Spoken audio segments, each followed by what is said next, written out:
গল্প হয়তো তোমার জন্য গল্পের প্রথম অংশ। সাদিয়া তাসনিম। সৌহার্দ্য পঞ্চায়েত প্রধানের ছেলের সাথে মারামারিতে জড়িয়েছে। একজনের অবস্থা খুবই খারাপ, রামুকে মেরে মাথা ফাটিয়ে দিয়েছে। আপনি তাড়াতাড়ি চলেন মাস্টার মশাই। আপনি না গেলে তাকে আটকানো যাবে না। আমরা অনেক চেষ্টা করেছি কিন্তু কিছুতেই আটকাতে পারিনি। আপনি গিয়ে ওকে থামান। গগনচুম্বী চিৎকার করতে করতে তালুকদার বাড়ির সদর দরজার সামনে দাঁড়িয়ে জোরে জোরে নিঃশ্বাস ফেলে কথাগুলো বলল সৌরভ। কামরুল তালুকদার সেই সময় উঠানের একপাশে দাঁড়িয়ে ফোনে কারোর সাথে কথা বলছিলেন, কিন্তু আচমকাই পরিচিত কণ্ঠে বলা কথাগুলো শুনে কামরুল তালুকদার ফোনটা কান থেকে নিচে রেখে বাড়ির চৌকাঠের দিকে দৃষ্টি দিলেন। তিনি সেদিকে তাকাতেই সৌরভকে দেখলেন। সৌরভকে বৃষ্টিবাদলের দিনে এভাবে দৌড়ে আসতে দেখে বিস্ময় নিজের চোখ ছোট ছোট করে নিলেন। কামরুল তালুকদার বয়সের প্রভাবে কানে কম শোনেন, তাই সৌরভের বলা কথাগুলো তিনি শুনতে পাননি। এত কিছু বলার পরও যখন কামরুল তালুকদারকে সৌরভ চুপ করে থাকতে দেখল, তখন সে এক নিঃশ্বাসে আবারও কথাগুলো বলে ফেলল। কামরুল তালুকদার কথাগুলো শোনার সাথে সাথে নিজের চোখমুখ কুঁচকে নিলেন। ফুরফুরে মেজাজটা তার এক নিমেষেই বাষ্পীভূত হয়ে গেল। সৌহার্দ্য এখানে কখন এলো? তার তো এখন ঢাকাতে থাকবার কথা, তাহলে? তাছাড়া সে এখানে আসলেও রামুদের সাথে মারামারি কেন করছে? কামরুল তালুকদার আপন মনে কিছুক্ষণ নিজের কাছেই প্রশ্নগুলো করলেন, কিন্তু প্রশ্নগুলোর উত্তর না পেয়ে হঠাৎই তার মনের কোনায় অদ্ভুত এক দুশ্চিন্তার আগমন হল। তিনি নিজের চোখের চশমাটা নাকের উপর থেকে ঠেলে দিয়ে অবিশ্বাস্য কণ্ঠে সৌরভের কাছে জিজ্ঞেস করল, কি বললে? সৌহার্দ্য কাউকে মেরে মাথা ফাটিয়ে দিয়েছে? কামরুল তালুকদারের মুখে কথাটা শুনে সৌরভ নিজের মুখে একরাশ বিরক্তি টেনে ছোট ছোট করে বলে উঠল, শুধু মাথা ফাটায়নি, এতক্ষণে মনে হয় হাত পাও ভেঙে ফেলেছে। কামরুল তালুকদার সৌরভের কথা শুনে নিজের হাতে থাকা ফোনটা নিজের পাঞ্জাবির পকেটে রেখে কিছু চিন্তা করতে লাগলেন। ঠিক তখনই সেখানে সাজ এসে উপস্থিত হল। সাজ নিজের রুমে বসেই পড়ছিল। সাজের রুমের জানালা থেকে তালুকদার বাড়ির সদর দরজা দেখা যায়। সে সেখান থেকেই সৌরভকে বৃষ্টিবাদলের দিন এমন ভাবে তালুকদার বাড়িতে হাজির হতে দেখে পড়ার টেবিল ছেড়ে উঠে চলে আসলো। সৌরভ এভাবে বৃষ্টি মাথায় এখানে দৌড়াতে দৌড়াতে কেন এসেছে তা জানার কৌতূহল সে কিছুতেই ধরে রাখতে পারল না। নিচে এসে সৌরভের বলা তথাকথিত কথাগুলো শুনে যেন কথাগুলো বিশ্বাস করতে পারল না সে। সৌহার্দ্য ভাই কাউকে মারতে পারে?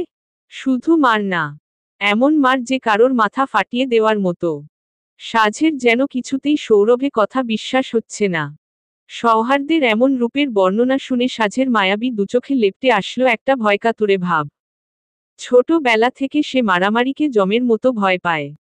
সাজ তার সামনে দাঁড়িয়ে থাকা মানুষটার দিকে নিজের অবিশ্বাস্য দৃষ্টি নিক্ষেপ করে কৌতূহলী কণ্ঠে বলে উঠল, তুমি কি বলছো সৌরভ ভাই? সৌহার্দ্য ভাই এখানে কখন আসলো?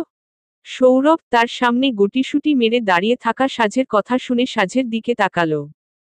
ভয়কাতুরে সাজকে নিজের প্রশ্নের উত্তরের আশায় তার দিকে এক দৃষ্টিতে তাকিয়ে থাকতে দেখল সৌরভ। সৌরভ সাজের দিকে তাকাতেই তাদের চোখাচোখি হয়ে গেল। সাজ দৃষ্টি ঘরিয়ে অন্য দিকে তাকালো, তবুও সৌরভ সাজের মায়াবী দুচোখের দিকে তাকিয়ে থাকল কিছুক্ষণ। সৌরভ বরাবরই সাজের মায়াবী দুচোখের কাছে আহত, তবে এখন সে নিজেকে নিয়ন্ত্রণ করল। সাজকে নিজের উপর থেকে দৃষ্টি সরিয়ে নিতে দেখে সৌরভ দীর্ঘশ্বাস ফেলল।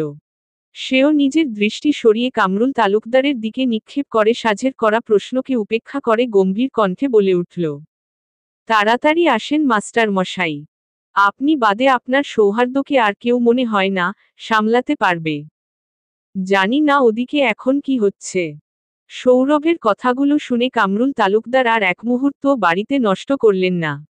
তিনি ছাতা ছাড়াই এমন বৃষ্টিবাদলের মধ্যে শব্দযুক্ত কদমে তালুকদার বাড়ি থেকে বেরিয়ে গেলেন। তিনি বেরিয়ে যাওয়ার সাথে সাথে সৌরভ তার পিছন পিছন ছিটল।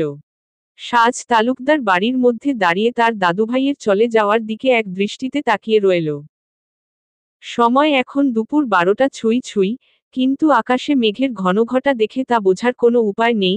সাজ একবার তার দাদুর চলে যাওয়ার দিকে তাকিয়ে দীর্ঘশ্বাস ছাড়ল। সে দাঁড়িয়ে দাঁড়িয়ে ভাবতে লাগল কামরুল তালুকদারের পিছন পিছন যাবে কিনা। কিছুক্ষণ সাজ বোকার মতো দাঁড়িয়ে থাকে, হঠাৎ কিছু একটা ভেবে হকচকিয়ে উঠে সে। তারপর যখনই মনে পড়ল তার দাদু ছাতা নিয়ে যায়নি তখনই দোচোখ বড় বড় করে আর কোনো কথা না ভেবে মাথার কাপড় টেনে নিজে একটা ছাতা বের করে বিদ্যুৎ বেগে আরও একটা ছাতা নিয়ে বৃষ্টি মাথায় বাড়ি থেকে বেরিয়ে আসলো। বদরের মা সাজের এমন কাণ্ড দেখে তাকে বাড়ির ভিতর থেকে বার কয়েকবার ডাকল। সে তাকে বাড়ি থেকে বের হতে নিষেধ করল কিন্তু সাজ কি শোনে আর তার কথা। বেখেয়ালি মন নিয়ে সাজ নিজের দাদুর জন্য তালুকদার বাড়ি থেকে বেরিয়ে আসলো। সাজ বাড়ি থেকে বেরিয়ে আসতে না আসতেই বৃষ্টির গতি বেড়ে গেল। ঝুম গতিতে বৃষ্টি শুরু হলো। বৃষ্টির গতি বেড়ে যেতে দেখে সাজ ভয় পেল। সে এই বৃষ্টির মধ্যে মোটেও এত দূর দৌড়ে যেতে পারবে না। তার উপর আবার বিদ্যুৎ চমকাচ্ছে। সাজ কোনো উপায় না পেয়ে একটা নিরাপদ আশ্রয়স্থানে দাঁড়ালো। মিনিট 20 সময় চলে যাওয়ার পরও যখন বৃষ্টি কমল না তখন সাজ বিরক্ত হয়ে উঠল।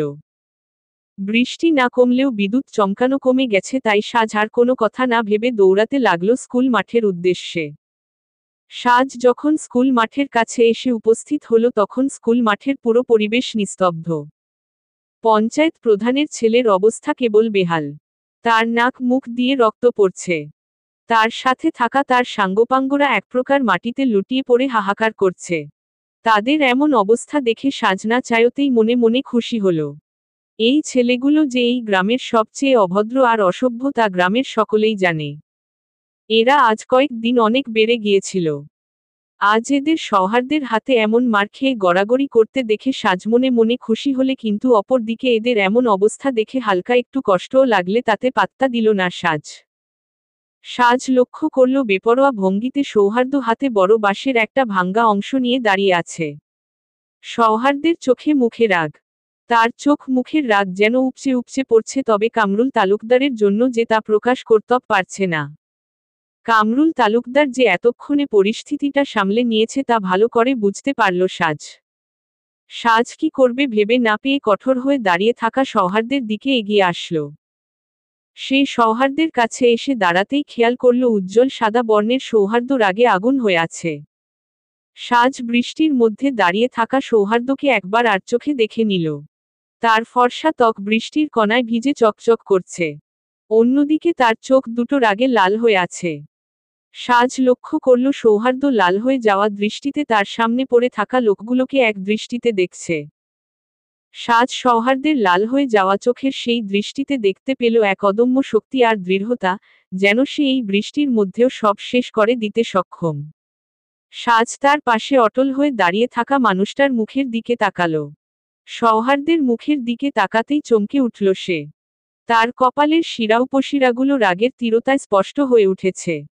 তার প্রতিটি শ্বাসপ্রশ্বাস যেন তার ভেতরের উত্তাল ঝড়ের ইঙ্গিত দিচ্ছে সাজে। সৌহার্দ্যের গায়ে থাকা সাদা শার্টটা পুরোপুরি ভিজে গায়ে লেপ্টে আছে, যার ফলে তার শক্তিশালী শরীরের প্রতিটি রেখাকে স্পষ্ট করে তুলেছে সকলের সামনে। ভেজা শার্টে লেগে থাকা বৃষ্টির ফোঁটা তার প্রতিটি নড়াচড়ায় মুক্তোর মতো ঝরে পড়ছে নিচে। সাজ সৌহার্দ্যের পাশে এসে দাঁড়াতেই তাদের চোখাচোখি হয়ে গেল, যার ফলে সৌহার্দ্যের রাগী চাউনিও সাজে মুখ বুজে সহ্য করতে হলো। অন্যদিকে কামরুল তালুকদার সাজকে এই বৃষ্টি মাথায় এখানে দেখে গম্ভীর কণ্ঠে বলে উঠল, তুমি এখানে কেন আসলে সাজ? যাও, এক্ষুনি বাড়িতে যাও।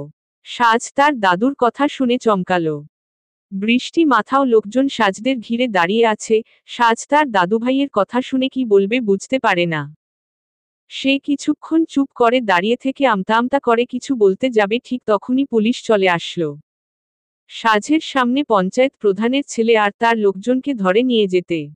সাজ পুলিশদের দেখে তাদের দিকে নিজের কথা বন্ধ করে তাকিয়ে রইল। কামরুল তালুকদার সাজের উত্তরের আশা না করে এই বিষয়টা নিয়ে পুলিশের সাথে কথা বলতে ব্যস্ত হয়ে গেলেন। তিনি সাজর দিক থেকে মুখ ঘুরিয়ে পুলিশের সাথে কথা বলতে ব্যস্ত হয়ে পড়লেন। সাজ যেন হাঁফ ছেড়ে বাঁচল। তাকে আর কামরুল তালুকদারের বকা খেতে হবে না, কিন্তু সে কিভাবে আবারও আর চোখে সৌহার্দ্যের দিকে তাকাতেই চমকে উঠল। সে দেখল সৌহার্দ্য রাগান্বিত দৃষ্টিতে তার দিকেই তাকিয়ে আছে। সাজ বাঁচার জন্য তাড়াতাড়ি নিজের দৃষ্টি সরিয়ে নিল। তবে পুরো কাক ভেজা হয়ে দাঁড়িয়ে থাকা সাজ এবার ঠান্ডায় কেঁপে উঠল। সৌহার্দ্য এক দৃষ্টিতে সাজের দিকে তাকিয়ে গম্ভীর কণ্ঠে জিজ্ঞাসা করল, তুই এখানে আসতে গেলি কেন? তাকে সকলে বারবার কেন একই প্রশ্ন করছে? মনে মনে ভাবল সে। সে নিজেও জানে না সে কেন এই বৃষ্টি মাথায় নিজের বেখেয়ালি মন নিয়ে ছুটে আসলো। বারবার একই প্রশ্নের সম্মুখীন হয়ে ঘাবড়ে গেল সে। কোনো উত্তর না দিয়ে সৌহার্দ্যকে বৃষ্টিতে ভিজতে দেখে নিজের পা উঁচু করে সৌহার্দ্যের মাথায় ছাতা ধরল। সাজের এমন বোকা বোকা কাছে সৌহার্দ্য নিজের কপাল কুঁচকে নিল। সে ভিজে একেবারে নাস্তানাবুদ হয়ে গেছে, আর এখন এই মেয়ে এসেছে তার মাথায় ছাতা ধরতে।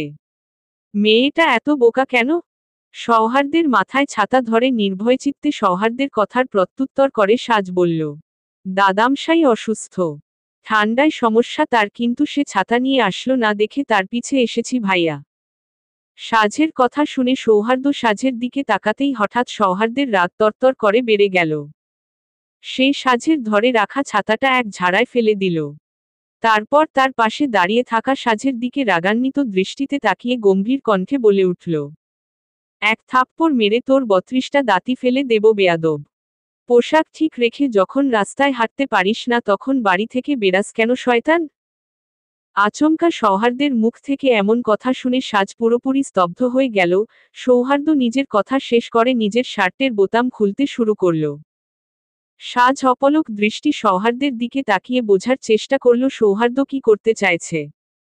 সৌহার্দ্য নিজের গায়ের শার্টটা খুলে সাজের গায়ে জড়িয়ে দিল। শার্টটা সাজের গায়ে জড়িয়ে দিতে দিতে রাগান্বিত কণ্ঠে আবারও বলে উঠল, মেয়ে মানুষের এত বেখেয়ালি হলে চলে না সাজ। তোর বেখেয়ালিতার জন্য সবসময় আমাকে দাম দিতে হয়। তুই এক্ষুনি আমার সামনে থেকে দূর হ সাজ। সে রাস্তা দিয়ে এসেছিলি সেই রাস্তা ধরে চলে যা। তোর জন্য আজ এত কিছু হয়েছে। সৌহার্দ্য আর কিছু বলতে পারল না, তার আগে সৌরভ সৌহার্দ্যকে টেনে দূরে নিয়ে গেল। সাজ সৌহার্দ্যের মুখ থেকে কথাগুলো শুনে একদম চুপ হয়ে গেল। সে কি করেছে সে নিজেই জানে না। সৌহার্দ্য এই সব কিছুতে কিসের জন্য তাকে দায় করছে, এটা সে মেনে নিতে পারছে না। সাজ সৌহার্দ্যের দেওয়া শার্টটা আঁকড়ে ধরে সৌহার্দ্যের দিকে তাকিয়ে কিছু জিজ্ঞাসা করতে যাবে তা আগেই সৌরভ সৌহার্দ্যকে চুপ করিয়ে সাজের ছাতাটা নিচে থেকে তুলে সাজের হাতে ধরিয়ে দিয়ে নম্র স্বরে বলে উঠল, সাজ এখন এখান থেকে চলে যাও। কারোর মেজাজ ভালো নেই, বুঝতেই তো পারছ। সাজ সৌরভের কথাগুলো কানে নিল কিন্তু এক দৃষ্টিতে সৌহার্দ্যের দিকে তাকিয়ে রইল কিছুক্ষণ। সাজ একবার চারিপাশে তাকিয়ে দীর্ঘ নিঃশ্বাস ছেড়ে বাড়ির পথে পা বাড়াল। সাজ বাড়িতে এসে তালুকদার বাড়ির চৌকাঠে দাঁড়াতে না দাঁড়াতেই পিছন থেকে কেউ বলে উঠল, গাধি তুই এভাবে বাহিরে গিয়েছিলি এই বৃষ্টি মাথায়? সৌহার্দ্য মাঠের মাঝখানে দাঁড়িয়ে আছে, চারপাশের পরিবেশ খুঁটিয়ে খুঁটিয়ে বোঝার চেষ্টা করছে। তার চারপাশে জমে থাকা গ্রামের মানুষদের দৃষ্টি সে এড়িয়ে যেতে চাইলেও তাদের চোখের শীতল দৃষ্টি তার দিকে তীব্র হয়ে পড়ছে। সৌহার্দ্য এসবের কিছুই ধার ধারছে না, বরং আজ সে ভীষণ বিরক্ত। এমন বিরক্ত তাকে জেকে ধরেছে যে সে তা মুখে বলে প্রকাশ করা তার পক্ষে অসম্ভব। মনটা ভারী হয়ে আছে, কোনো অজানা অস্থিরতা তার ভেতর থেকে কামড়ে ধরছে। তার চোখ তখন দাদাজানের দিকে নিবন্ধ। কামরুল তালুকদার চারপাশের মানুষের সাথে কথা বলছেন, পরিস্থিতি শান্ত করার চেষ্টা করছেন। সৌহার্দ্যের দৃষ্টি তার দিকে স্থির। সৌহার্দ্যের দৃষ্টি কামরুল তালুকদারের দিকে নিবন্ধ ছিল। ঠিক তখনই তার ফোনটি বেজে উঠল। ফোনের শব্দ তাকে বাস্তবতায় ফিরিয়ে আনল। পকেট থেকে ফোন বের করে রিসিভ করতেই তার কানে ভেসে এলো পরিচিত কণ্ঠস্বর। কোথায় তুই? সৌহার্দ্য লক্ষ্য করল তার মায়ের কণ্ঠে স্বাভাবিকতার আভাস। সে বুঝতে পারল তার মায়ের মনে এক উদ্বেগের সূক্ষ্ম ছাপ লুকিয়ে আছে।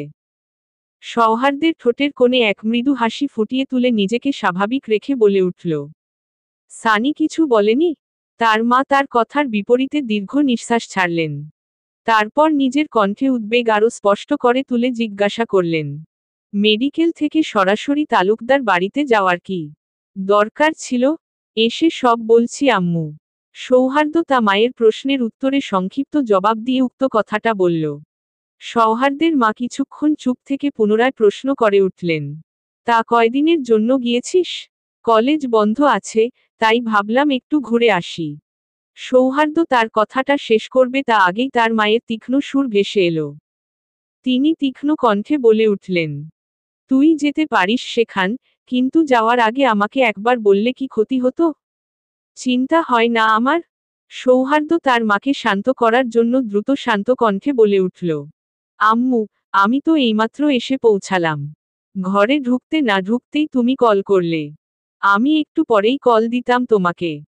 সৌহার্দের মাতার কথাগুলো শুনে এবার কিছুটা নরম হয়ে জিজ্ঞেস করে উঠলেন, বাবা মশাই কেমন আছেন? ভালো আছে। সৌহার্দের কথাটা শেষ হতেই তার মা আবারও কৌতূহলী কণ্ঠে জিজ্ঞাসা করে উঠল, অন্যরা? সবাই ভালো আছে আমার মাজননী। সৌহার্দের কথা শুনে তার মা একটু হাসল, তারপর মৃদু কণ্ঠে বলে উঠল, ঠিক আছে, আমি একটু বাইরে যাচ্ছি। পরে কথা বলবো। সাবধানে থাকিস বাবু। মায়ের উদ্বিগ্নময় কণ্ঠ শুনে সৌহার্দ্য ঠোঁট চেপে হালকা হাসল। ফোনটা কেটে দিয়ে দীর্ঘ নিঃশ্বাস ফেলল। তার মায়ের অস্থিরতা আর উদ্বেগের কথা ভেবেই সে এতক্ষণ মিথ্যা কথাগুলো কত অনায়াসে বলে দিল। যদি তার মা জানতে পারেন সে এখন ঠিক কেমন পরিস্থিতির মধ্যে দাঁড়িয়ে আছে, তাহলে তার মা তার জন্য চিন্তা করত। তারপর যদি অসুস্থ হয়ে যেতে তখন? সৌহার্দ্য আর ভাবতেই পারছে না। তাই সেই মিথ্যা কথাটা বলল। মায়ের সাথে মিথ্যা বলায় মিথ্যাটা তার মনের উপর ভার হয়ে চেপে বসল, কিন্তু মায়ের স্বস্তির জন্য সে তা বয়ে বেড়াতে প্রস্তুত করে নিল নিজেকে। সৌহার্দ্য ফোনটা পকেটে রেখে দাদাজানের দিকে আবার একবার তাকালো। কামরুল তালুকদার এখনও চারপাশের মানুষদের সাথে কথা বলছেন, তাদের উত্তেজনা প্রশমিত করার চেষ্টা করছেন। এই গাধি, তুই এভাবে বাইরে গিয়েছিলি? আল্লাহ, এই বৃষ্টি মাথায় বাইরে গিয়েছিস? সাজ যখন সৌহার্দের শার্টটা খুলে সেটা নিচে রেখে ছাতাটা বন্ধ করছিল, ঠিক তখনই কথাগুলো জিজ্ঞাসা করল তারই সমবয়সী তাসনিয়া। হঠাৎ ল্যাভেন্ডার রঙের একটা কামিজ পরে কাকভেজা হয়ে বাড়িতে প্রবেশ করল তাসনিয়া। সাজ আর সৌহার্দের দিকে তাকিয়ে কথাগুলো বলে উঠল। সাজ তাসনিয়ার কথাগুলো শুনে ঘাড় ঘুরিয়ে তাসনিয়ার দিকে তাকালো। সে তাসনিয়ার কথাগুলো শুনে নিজের মুখে বিরক্তি ফুটিয়ে বলে উঠল, জানিস সৌহার্দ্য ভাই আজ কি করেছে? তাসনিয়া ঝুঁকে তার ছাতাটা নিচে রাখল। তারপর নিজের পায়ের জুতাটা খুলে নির্দিষ্ট স্থানে রাখতে রাখতে বলে উঠল, জানিস সব? এই ঝড়বৃষ্টির মধ্যে ভাই যে ওদের এমন শোচনীয় অবস্থায় ফেলবে, ভাবিনি আমি। ঠান্ডা বাতাসে সাজের শরীরে কাঁপুনি দিয়ে উঠল। হিমশীতল বাতাসে সাজের মুখশ্রী একদম ছোট হয়ে গেছে। তাসনিয়া সাজকে একবার ভালোভাবে লক্ষ্য করল। বৃষ্টির পানিতে সাজ একদম ভিজে গেছে, যার ফলে তার গায়ের সাদা রঙের কামিজটাই তার দেহের অধিকাংশ স্থান পরিষ্কারভাবে ফুটিয়ে তুলছে। সেটা দেখে চমকে উঠল তাসনিয়া। এই মেয়েটাকে নিয়ে যে কি করব? মনে মনে কথাটা ভেবে নিজের মুখ কুঁচকে নিল। হঠাৎ তার চোখ সাজের হাতের দিকে পড়তেই সে নিজের ভ্রু কুঁচকে নিল। তাসনিয়া দেখল, সাদা কামিজটার হাতার কাছে হালকা লাল লাল দাগ। সাজের সরু দুহাতে এমন লালচে দাগ দেখে তাসনিয়া অবাক হল। সে সাজের হাত টেনে নিজের হাতের উপর রেখে মৃদু কণ্ঠে জিজ্ঞাসা করল, এটা কি করে হলো সাজ? হাত কেটেছিস কি করে? সাজ এতক্ষণ দাঁড়িয়ে নিজের জগতে ডুবেছিল। কিন্তু হঠাৎ তাসনিয়ার কথাটা শুনে নিজের হুঁশে ফিরে এল। স্কুল মাঠে যাওয়ার সময় পড়ে গিয়ে কেটে গেছে, এই কথাটা মনে পড়তেই সাজ নিজের কাটা স্থান ঢেকে রাখার অক্ষুণ্ণ চেষ্টা করতে করতে বলে উঠল, তেমন কিছু না ভাই, পড়ে গিয়ে চোট পেয়েছি। তাসনিয়া সাজের কাছ থেকে এমন একটা উত্তর শুনে চুপ করে দাঁড়িয়ে রইল। এখন তার সত্যি সত্যি মেয়েটার উপর রাগ হচ্ছে। এই মেয়েটাও না। তাসনিয়া যখন সাজের দিকে তাকিয়ে কথা বলছিল, ঠিক তখনই সাইদ বাইরে থেকে ভেতরে প্রবেশ করল। সাইদ যখন তাদের সামনে চলে এল, তখন তাসনিয়া তাকে দেখে ঘাবড়ে গেল। সে কি করবে বুঝতে না পেরে তাড়াতাড়ি সাজের সামনে দাঁড়িয়ে পড়ল। সাজের কামিজ ভিজে যাওয়ায় তার শরীরের অধিকাংশ জায়গা স্পষ্ট দেখা যাচ্ছিল। তাই সাজকে যেন সাইদের সামনে কোনো লজ্জাজনক পরিস্থিতিতে পড়তে না হয়, এজন্য তাসনিয়া সাজের সামনে এসে দাঁড়াল। সাইদ তাদের সামনে এসে দাঁড়াল। তাদের দুইজনের কাণ্ড দেখে কোনো কথা না বলে বাড়ির ভেতরে ঢুকতে যাচ্ছিল। ঠিক তখনই তার মনে পড়ল, দুইটা ভেজা বাদর বাইরে দাঁড়িয়ে আছে। সাজ আর তাসনিয়াকে এভাবে ভেজা অবস্থায় দাঁড়িয়ে থাকতে দেখে পেছনে না ফিরেই সামনের দিকে যেতে যেতে কর্কশ কণ্ঠে বলে উঠল, তোরা দুই হাদা এখানে দাঁড়িয়ে আছিস? যা, তাড়াতাড়ি তোদের রুমে গিয়ে জামা পাল্টে নে। সাইদ পিছনের দিকে না তাকিয়েই নিজের রুমে চলে গেল পোশাক পরিবর্তন করার জন্য। সাইদের কথা শুনে সাজ আর তাসনিয়া নিজেদের রুমে যাওয়ার জন্য পা বাড়ালেও পথিমধ্যে তাদের দুইজনের পা থমকে গেল। তাসনিয়া সাজের হাতের দিকে তাকিয়ে মৃদু কণ্ঠে বলে উঠল, রুমে গিয়ে জায়গাটা পরিষ্কার করে মলম লাগাবি সাজ। তাসনিয়াকে নিজের জন্য চিন্তা করতে দেখে সাজ মৃদু কণ্ঠে বলে উঠল, আরে তুই এত চিন্তা করছিস কেন? আমি মলম লাগাবনে বোন। সাজের কথাটা শেষ হতে না হতেই তাসনিয়া ব্যঙ্গ করে বলে উঠল, তুই আর নিজের খেয়াল রাখবি? আমাকে কি বোকা পেয়েছিস? তাসনিয়ার কথাটা শুনে সাজ চোখ ছোট ছোট করে বলে উঠল, তাসনিয়া, চুপ যা বেয়াদব মহিলা। আচ্ছা একটা কথা বলতো, কি? দাদামশাই তোকে দেখেছেন এই অবস্থা? নিজের মনের বিশাল কৌতূহল নিয়ে কথাটা সাজকে জিজ্ঞাসা করল তাসনিয়া। সাজ মৃদু কণ্ঠে বলে উঠল, হুম। সাজের ছোট করে হুম বলাটা শুনে তাসনিয়া নিজের চোখ বড় বড় করে নিল। তারপর মৃদু কণ্ঠে বলে উঠল, হায় আল্লাহ, মেয়ে তোর কপালে দুঃখ আছে, দেখিস।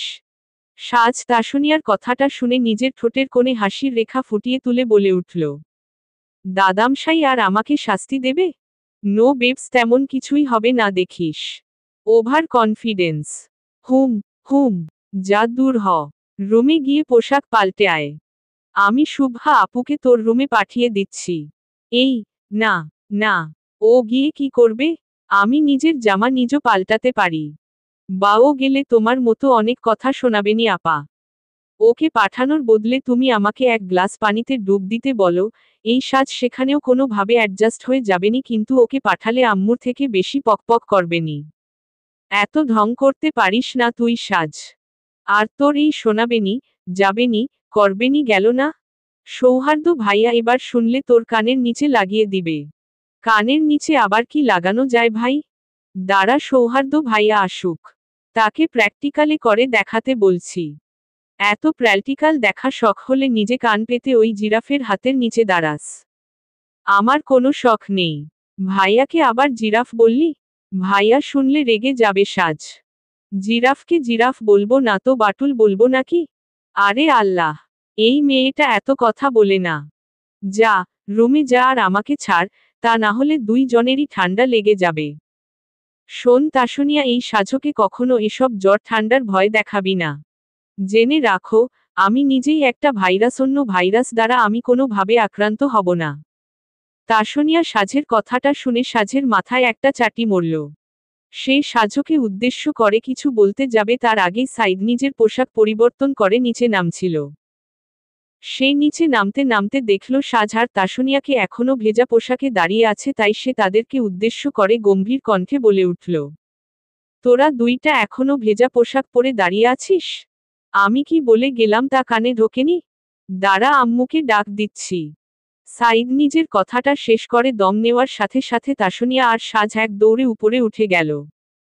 সাজ উপরে যাওয়ার সময় চিৎকার করে বলে উঠল, ভাইয়া সব তাসনিয়া মুরব্বির দোষ।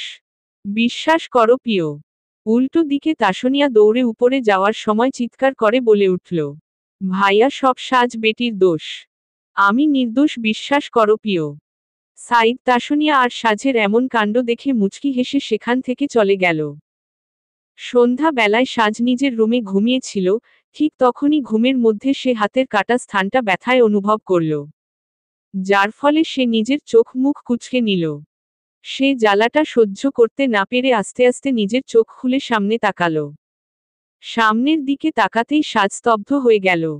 সৌহার্দ্য এখানে কখন এলো? মনে মনে কথাটা ভেবে কাটা স্থানটা আবারও জ্বালা করে ওঠার ফলে সে সামনে দিকে তাকিয়ে দেখল সৌহার্দ্যের কাজ, যার ফলে সে কোনো কথা না ভেবে লাফ দিয়ে উঠবার চেষ্টা করল, কিন্তু তার আগেই সৌহার্দ্য সাজের হাত চেপে গম্ভীর কণ্ঠে বলে উঠল, কুম্ভকর্ণ একটা। অন্যদিন তো ট্যাঙ্কির সব পানি আপনার গায়ে ঢেলে দিলেও ঘুম ভাঙ্গে না, তাহলে আজ এত তাড়াতাড়ি ঘুম কিভাবে ভাঙ্গল? সাজ সৌহার্দ্যের কোনো কথা শুনল না। সৌহার্দ্য তাকে কুম্ভকর্ণ বলেছে এটা ভেবেই ঘুমের ঘোরে নিজের চোখমুখ কুঁচকে নিল। তারপর সৌহার্দ্যের বলা কথাগুলোর প্রতিবাদ করে ঘুম জড়ানো কণ্ঠে বলে উঠল, আল্লাহ, আপনি এত মিথ্যা কথা কোন মুখ দিয়ে বলেন ভাইয়া? যে মুখ থেকে ঘুম থেকে ওঠার পর দুগ্ধ বের হয় না। সৌহার্দ্যের কথাটা শুনে সাজ চেতে উঠল। সে নিজের মুখটা আরো একটু খুলল, ইচ্ছে করে মুখের বাতাস সৌহার্দ্যের দিকে ঠেলে দিয়ে গম্ভীর কণ্ঠে বলল উঠল, আমি তো জানতাম আপনি মানুষ। আচ্ছা, আপনি ফেরেশতা হলেন কবে? ওরা সব ধরনের নাপাকি থেকে মুক্ত, কিন্তু আপনি তো একটা ইবলিশ। আর তুই হলি এই ইসবিলের বউ। সাজ সৌহার্দের কথাটা শুনে নিজের মুখের বিরক্তির ছাপ নিয়ে বসে রইল। সে কিছু বলতে যাবে তার আগেই সৌহার্দ্য সাজের হাতটা কোমলভাবে তুলে নিয়ে নিজের হাতের উপর রেখে মলম লাগাতে লাগল। হঠাৎই সাজের কাটা স্থানে জ্বালা করে উঠলে সে বিদ্যুৎ বেগে নিজের চোখ মুখ কুঁচকে বন্ধ করে নিল। সৌহার্দ্য সেটা দেখে সাজের কাটা স্থানে ফু দিতে দিতে মলম লাগাতে লাগল। একটু পরে সাজ আস্তে আস্তে চোখ খুলল। সৌহার্দ্যকে ফ্লোরে এক হাঁটু ভর দিয়ে বসে থাকতে দেখে চমকে উঠল। সাথে সে একটু অবাকও হল, যার ফলে তার ঘুম ঘুম ভাবটা কেটে গেল। সাজ এখনো কেমন যেন বাকরুদ্ধ হয়ে বসে আছে। সৌহার্দ্যের এমন ভালো ব্যবহার তার কেমন যেন লাগছে। আজ সৌহার্দ্য ভাই এত পাল্টে গেল কেন? অন্য সময় হলে তো সৌহার্দ্য তার কাটা স্থানে পারলে লবণ মরিচ ছড়িয়ে দিতে পারলে বাঁচে, মনে মনে কথাগুলো ভাবল সে। সাজ স্তব্ধ হয়ে বসে বসে সৌহার্দ্যের কাজ দেখতে লাগল। আর হঠাৎ সৌহার্দ্যের কি হলো তাই ভাবতে লাগল সাজ। সে ধারণাই করতে পারল না যে সৌহার্দ্য রুদ্রমূর্তি ধারণ করে বসে আছে তা। এদিকে সৌহার্দ্যের কাজটা শেষ হতেই সে একবার সাজের দিকে চোখ তুলে তাকালো, তারপর সৌহার্দ্য সাজের ডান হাত ছেড়ে বাম হাতটা শক্ত করে চেপে ধরল এবং রাগান্বিত কণ্ঠে বলে উঠল, ঢাকায় থেকে এসে প্রতিবার শুনি তুই কি কি অকাজ করে আছিস তা। তুই এত সব অকাজ কখন করিস বলতো? সৌহার্দ্য কথাগুলো বলার সময় নিজের অজান্তেই সাজের কনুই শক্তভাবে চেপে ধরল, যার ফলে সাজ হাতে ব্যথা পেল। সৌহার্দ্যের এমন ভয়ঙ্কর রূপ দেখে সেও যেন ভয় হালকা কেঁপে উঠল। সাজের ছোট দেহটাও কম্পিত হল। সে সৌহার্দ্যের এমন রূপ দেখে অত্যন্ত কষ্টের সাথে তার থেকে দূরে যাওয়ার জন্য বলে উঠল, হাত ছাড়েন আমার, লাগছে তো। সাজের কথা শুনেও সৌহার্দ্যের যেন কোনো পরিবর্তন হলো না, বরং সে আরো সুদৃঢ় হাতে সাজের কনুই চেপে ধরল। সৌহার্দ্যের হাতের বাঁধন আগের থেকে আরো দৃঢ় হলে সাজ ব্যথায় মুচড়িয়ে উঠল। সৌহার্দ্য সেদিকে লক্ষ্য করল না। সে কর্কশ কণ্ঠে সাজকে জিজ্ঞাসা করে উঠল, ওই বুড়োর প্রেম প্রস্তাবে রাজি হলি কেন? তোর মা জানে তোর কীর্তিকলাপ? জানাবো আমি। সৌহার্দ্যের কথাটা শুনে সাজের মাথা ভো ভো করতে লাগল। তার মা যদি জানতে পারে সে এই বুড়োর সাথে এমন ফালতুমজা করেছে, তাহলে যে তার মা তাকে মেরে চামড়া ছুলে রোদে শোকাতে দেবে তা ভালোভাবেই জানে সে। সাজ সৌহার্দ্যের দিকে ভয় ভয় চোখে তাকিয়ে বলে উঠল, আম্মুকে কিছু বলেন না ভাইয়া, বললে আমার শরীরে আর ছাল চামড়া থাকবে না। সাজের মৃদু কণ্ঠস্বর শুনে সৌহার্দ্যের মেজাজ এখন আগের থেকে অনেকটা ঠান্ডা হলো। আজ সাজের জন্য তার হাত পায়ে ব্যথা হয়েছে, এর প্রতিশোধ তো সে নিয়েই ছাড়বে, মনে মনে ভাবল সৌহার্দ্য। তারপর সাজের অজান্তেই নিজের মুখে এল শয়তানি হাসি নিয়ে আসলো। সাজকে একটু ভয় দেখানোর জন্য সৌহার্দ্য বলে উঠল, এত বড় কাজ করে আবার নির্লজ্জের মতো বলছিস আম্মুকে বলো না ভাইয়া। সাজ পড়ে গেছে ঝামেলায়। সে কাল একটু বেশি উত্তেজিত হয়ে কাদির সাহেবের গালে দুখানা চুমু দিয়ে বসেছিল। কাদির সাহেব তাদের গ্রামের একজনই সম্পর্কে সাজের দাদা হয়। বয়স তার ৮০-র কাছাকাছি। ছোটবেলা থেকে কাদির সাহেব সাজকে, শুভ্রাকে আর তাসুনিয়াকে দেখলে বড় বউ, ছোট বউ করে ডাকতেন। কিন্তু ইদানিং কাদির সাহেব কোথা থেকে আউ লাভ ইউ শিখেছে, আর সাজকে দেখলেই ছোট বউ, আউ লাভ ইউ বলে উঠে। সাজ হেসে উড়িয়ে দিত। তবে কাল যখন তারা গাছ থেকে কাঁচা আম চুরি করতে গিয়ে ধরা খেয়েছিল, তখন সাজ কাদির সাহেবের হাত থেকে বাঁচতে গিয়ে তাকেও ঢং করে আউ লাভ ইউ বলে ফেলে। এই পর্যন্ত ঠিক ছিল, কিন্তু যখন কাদির সাহেব হেসে সাজদের আম পাড়তে অনুমতি দেন, তখন সাজ অতিরিক্ত আনন্দ উত্তেজনার ফলে কাদির সাহেবের গালে দুখানা চুমু দিয়ে দেয়। কিন্তু এ ঘটনা সৌহার্দ্য ভাই কিভাবে জানতে পারল? আচ্ছা, এটা জানতে পেরে সে কি এখানে এসেছে? কথাটা ভেবে সাজ বিরক্তিতে নিজের মুখ কুঁচকে নিল। তারপর সাজ সৌহার্দ্যের শক্ত বাঁধন থেকে নিজের হাত সরিয়ে চোখ ছোট করে বলে উঠল, ভাইয়া, এবারের মতো ক্ষমা করে দিও, আর হবে না। হুট, দূর হতো, তোর ভাইয়াটাকে আবার? বুড়ো খানদানি টাকাওয়ালা আছে বলে ওর প্রস্তাবে রাজি হয়ে গেলি সাজ? কে কিসে রাজি হয়েছে কেলা? আমি তো ভুলে চুমু দিয়ে দিছি, আর কাদির দাদা ভালো অনেক, সে বুঝেছে আমার ব্যাপারটা।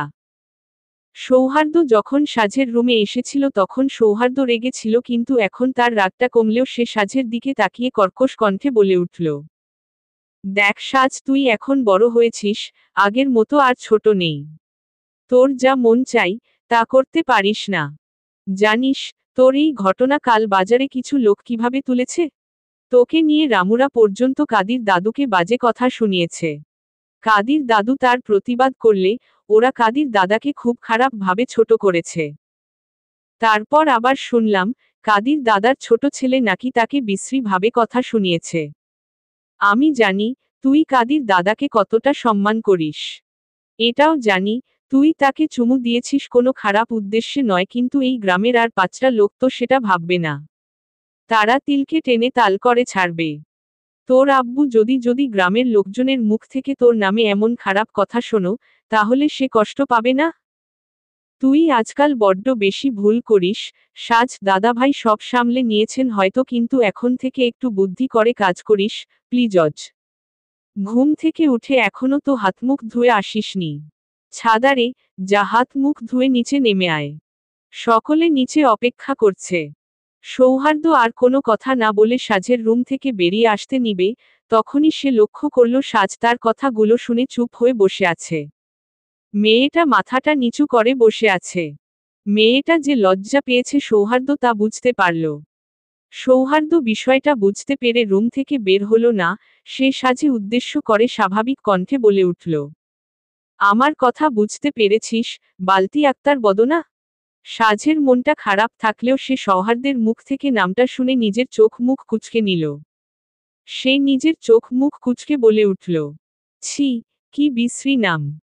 আবার যদি তোর মুখ থেকে কেলা শব্দটা শুনি, তাহলে এই নামেই ডাকবো, আর এতেও যদি কাজ না হয়, তখন বারান্দায় নিয়ে গিয়ে এক লাথি মেরে বাড়ির নিচে ফেলে দিব। ভাইয়া, তুমি না 2 দিন পরে ডাক্তার হবা। আর তোমার ভাষা এমন হবা নাকি হবে? দূর, তোমার সাথে আর কোনো কথাই বলবো না, সব সময় ভুল ধরতেই থাকে। এত বকবক না করে ফ্রেশ হয়ে নিচে আয়। সকলে মিলে গেম খেলার প্রস্তুতি করছে। সৌহার্দ্য নিজের কথাটা শেষ করে সাজকে কোনো কথা বলার সুযোগ না দিয়ে রুম থেকে বেরিয়ে গেল। সাজ সৌহার্দ্যের কথাগুলো শুনে একটা দীর্ঘ নিঃশ্বাস ছেড়ে উঠে দাঁড়ালো ফ্রেশ হওয়ার জন্য। তালুকদার বাড়ি যুদ্ধের ঠিক 2 বছর আগে তৈরি করা হয়েছিল। যুদ্ধের সাথে তালুকদার পরিবার ওতপ্রোতভাবে জড়িয়ে ছিল, যার ফলে এই বাড়ির প্রতিটা ইটপাথর ইতিহাসের সাক্ষী বহন করে বেড়ায়। কালো কাঠের বিমে মোড়ানো ছাদের সাথে সাদা সিলিং ফ্যানটি ধীর গতিতে ঘুরছে। এই ঝড়বৃষ্টিতে বাহিরে হাওয়া রুমের ভিতরে প্রবেশ করার ফলে এমন ভাবে ফ্যানটা ধীরগতিতে দুলছে, আর এই পরিবেশে তালুকদার বাড়ির বাচ্চা কাচ্চারা ক্যারাম গেম খেলার জন্য প্রস্তুতি নিচ্ছে। এই রুমের ডানপাশে থাকা লম্বা লাউঞ্জারটার উপর কামরুল তালুকদার সাধারণ বিশ্রাম নেন, তবে আজ এ ঘরে সকলে খেলা করবে বলে তিনি আসেননি। সাইদার সাদ ক্যারাম বোর্ডের পাশে বসে বোর্ডের গুঁড়ো দিচ্ছি যাতে খেলার সময় স্ট্রাইকার আর গুটিগুলো সহজে পিছলে চলে যেতে পারে। সাইদার সাদ নিজেদের মধ্যে কথা বলতে বলতে কাজ করছিল, ঠিক তখনই সৌহার্দ্য নিজের ফোনটা পকেটে রাখতে রাখতে তাদের কাছে এসে বলে উঠে, ভালো করে গুড়া দে ভাই, যাতে আজ জিততে পারি। সৌহার্দ্যের কথাটা শেষ হতে না হতেই সাইদার সাদও সৌহার্দ্যের দিকে চোখ ছোট ছোট করে বলে উঠল, তোমাকে আজ আমরা কোনো ভাবেই জিততে দেব না ভাই। সৌহার্দ্য তাদের কথা শুনে সে কিছুটা ঝুঁকে সাইদার সাদের মাথায় হাত বোলাতে বোলাতে বলে উঠল, আমিও দেখি সোনা, কেমন করে তোমরা আমাকে জিততে না দেও। সাইদার সাদ সৌহার্দ্যের এমন ঠান্ডা কণ্ঠে ঠান্ডা হুমকি শুনে শুকনো ঢোক গিলল, কিন্তু পরক্ষণেই সাইদের মাথায় কিছু একটা খেলে যেতেই সে নিজের মুখে হাসির ঝিলিক ফুটিয়ে তুলে শয়তানি স্বরে সৌহার্দ্যকে উদ্দেশ্য করে বলে উঠল, আমি আর সাদ না পারলেও আজ সাজকে তোমার পিছনে লাগিয়ে দিব ভাই। জানি ও কি করেছে? সাইদের কথাটা শুনে সৌহার্দ্য কৌতূহল চোখে সাইদের দিকে তাকালো। সে সাইদের দিকে তাকিয়ে এক ভ্রু উঁচু করে বলে উঠল, ও কি করেছে আবার? সৌহার্দ্যের কৌতূহল ভরা মুখ দেখে সাইদ হাসল। সে সৌহার্দ্যের চেহারের দিকে নিজের দৃষ্টি নিক্ষেপ করে মৃদু কণ্ঠে বলে উঠল, আগের বার তোমার কাছে হেরে গিয়েছিল না ও? সাইদের কথাটা শুনে সৌহার্দ্য নড়েচড়ে উঠল। নিজের পুরুষালী ওষ্ঠে হাসির রেখা ফুটিয়ে তুলে মৃদু স্বরে জিজ্ঞাসা করে উঠল, হুম তো? সৌহার্দ্যের কৌতূহল দেখে সাইদ আবারও মৃদু কণ্ঠে বলে উঠল, তুমি চলে যাওয়ার পরে প্রতিদিন বিকাল বেলায় দাদুভাইকে নিয়ে ক্যারাম খেলতে বসেছে এই কয়েকদিন। সে দাদুভাইয়ের কাছ থেকে ক্যারাম খেলার সব খুঁটিনাটি জিনিস শিখে নিয়েছে তোমাকে এবার হারাবে বলে। সাইদের কথাটা শেষ হতে না হতেই সৌহার্দ্য নিজের ঠোঁটের উপর আরেক ঠোঁট চাপা দিয়ে তাদের দুইজনের দিকে তাকিয়ে বহু কষ্ট নিজের হাসিটা চেপে রেখে ফিসফিস করে বলে উঠল, তাই নাকি? ছোট্ট জল্লাদটার দেখি আমাকে হারানোর খুব শখ। সৌহার্দ্য কথাটা একেবার ফিসফিস করে না বলায় সাইদ আর সাদ সেটা শুনে নিল। সৌহার্দ্যের হাসিটা তাদের দুইজনের কারোরই পছন্দ হলো না। যা হয়েছে সব সৌহার্দ্যের জন্য হয়েছে। সৌহার্দ্যের জন্য তাদেরকে ঝামেলা পোহাতে হয়েছে, তাই নিজের মনে জমে থাকা অভিমানটা সাদ এতদিন পরে বড় ভাইকে কাছে পেরে মৃদু কণ্ঠে বলে উঠল, সব তোমার জন্য হয়েছে ভাই। তুমি যদি সেবার আপু হেরে যাওয়ার পরে এতগুলো কথা না শোনাতে তাহলে ও এমন কিছুই করতো না। সাদের কথাটা শুনে সৌহার্দ্য দীর্ঘ নিঃশ্বাস ছাড়ল, তারপর মৃদু কণ্ঠে বলে উঠল, পাগল, আমি তো মজা করলছিলাম ওর সাথে। আমরা জানি, কিন্তু তুমি তো জানো সাঝের তার ছেঁড়া, ওভাবে না বললেও হতো। কেন? আমি যাওয়ার পরে কোনো ঝামেলা করেছে নাকি? ঝামেলা বলে ঝামেলা, যে ঝামেলার কোনো শেষ নেই, এমন ঝামেলা। যেমন? উমম, কোনটা যে আগে বলি। আচ্ছা এটাই শোনো, প্রতিটা দিন আমাকে না হলে সাদকে টেনে আনবে ক্যারাম খেলার জন্য। বেয়াদ বটা, আমাদের ঘুম থেকে টেনে তুলে আনবে এই ক্যারামের জন্য। তার নাকি প্র্যাকটিস করতে হবে, তা না হলে সে তোমাকে হারাতে পারবে না। সাইদের কথাগুলো শুনে সৌহার্দ্য মৃদু হাসল। তারপর সাইদের পিছনে লাগতে বলে উঠল, একটু না হয় ওর সাথে তোরাও প্র্যাকটিস করে নিতিস।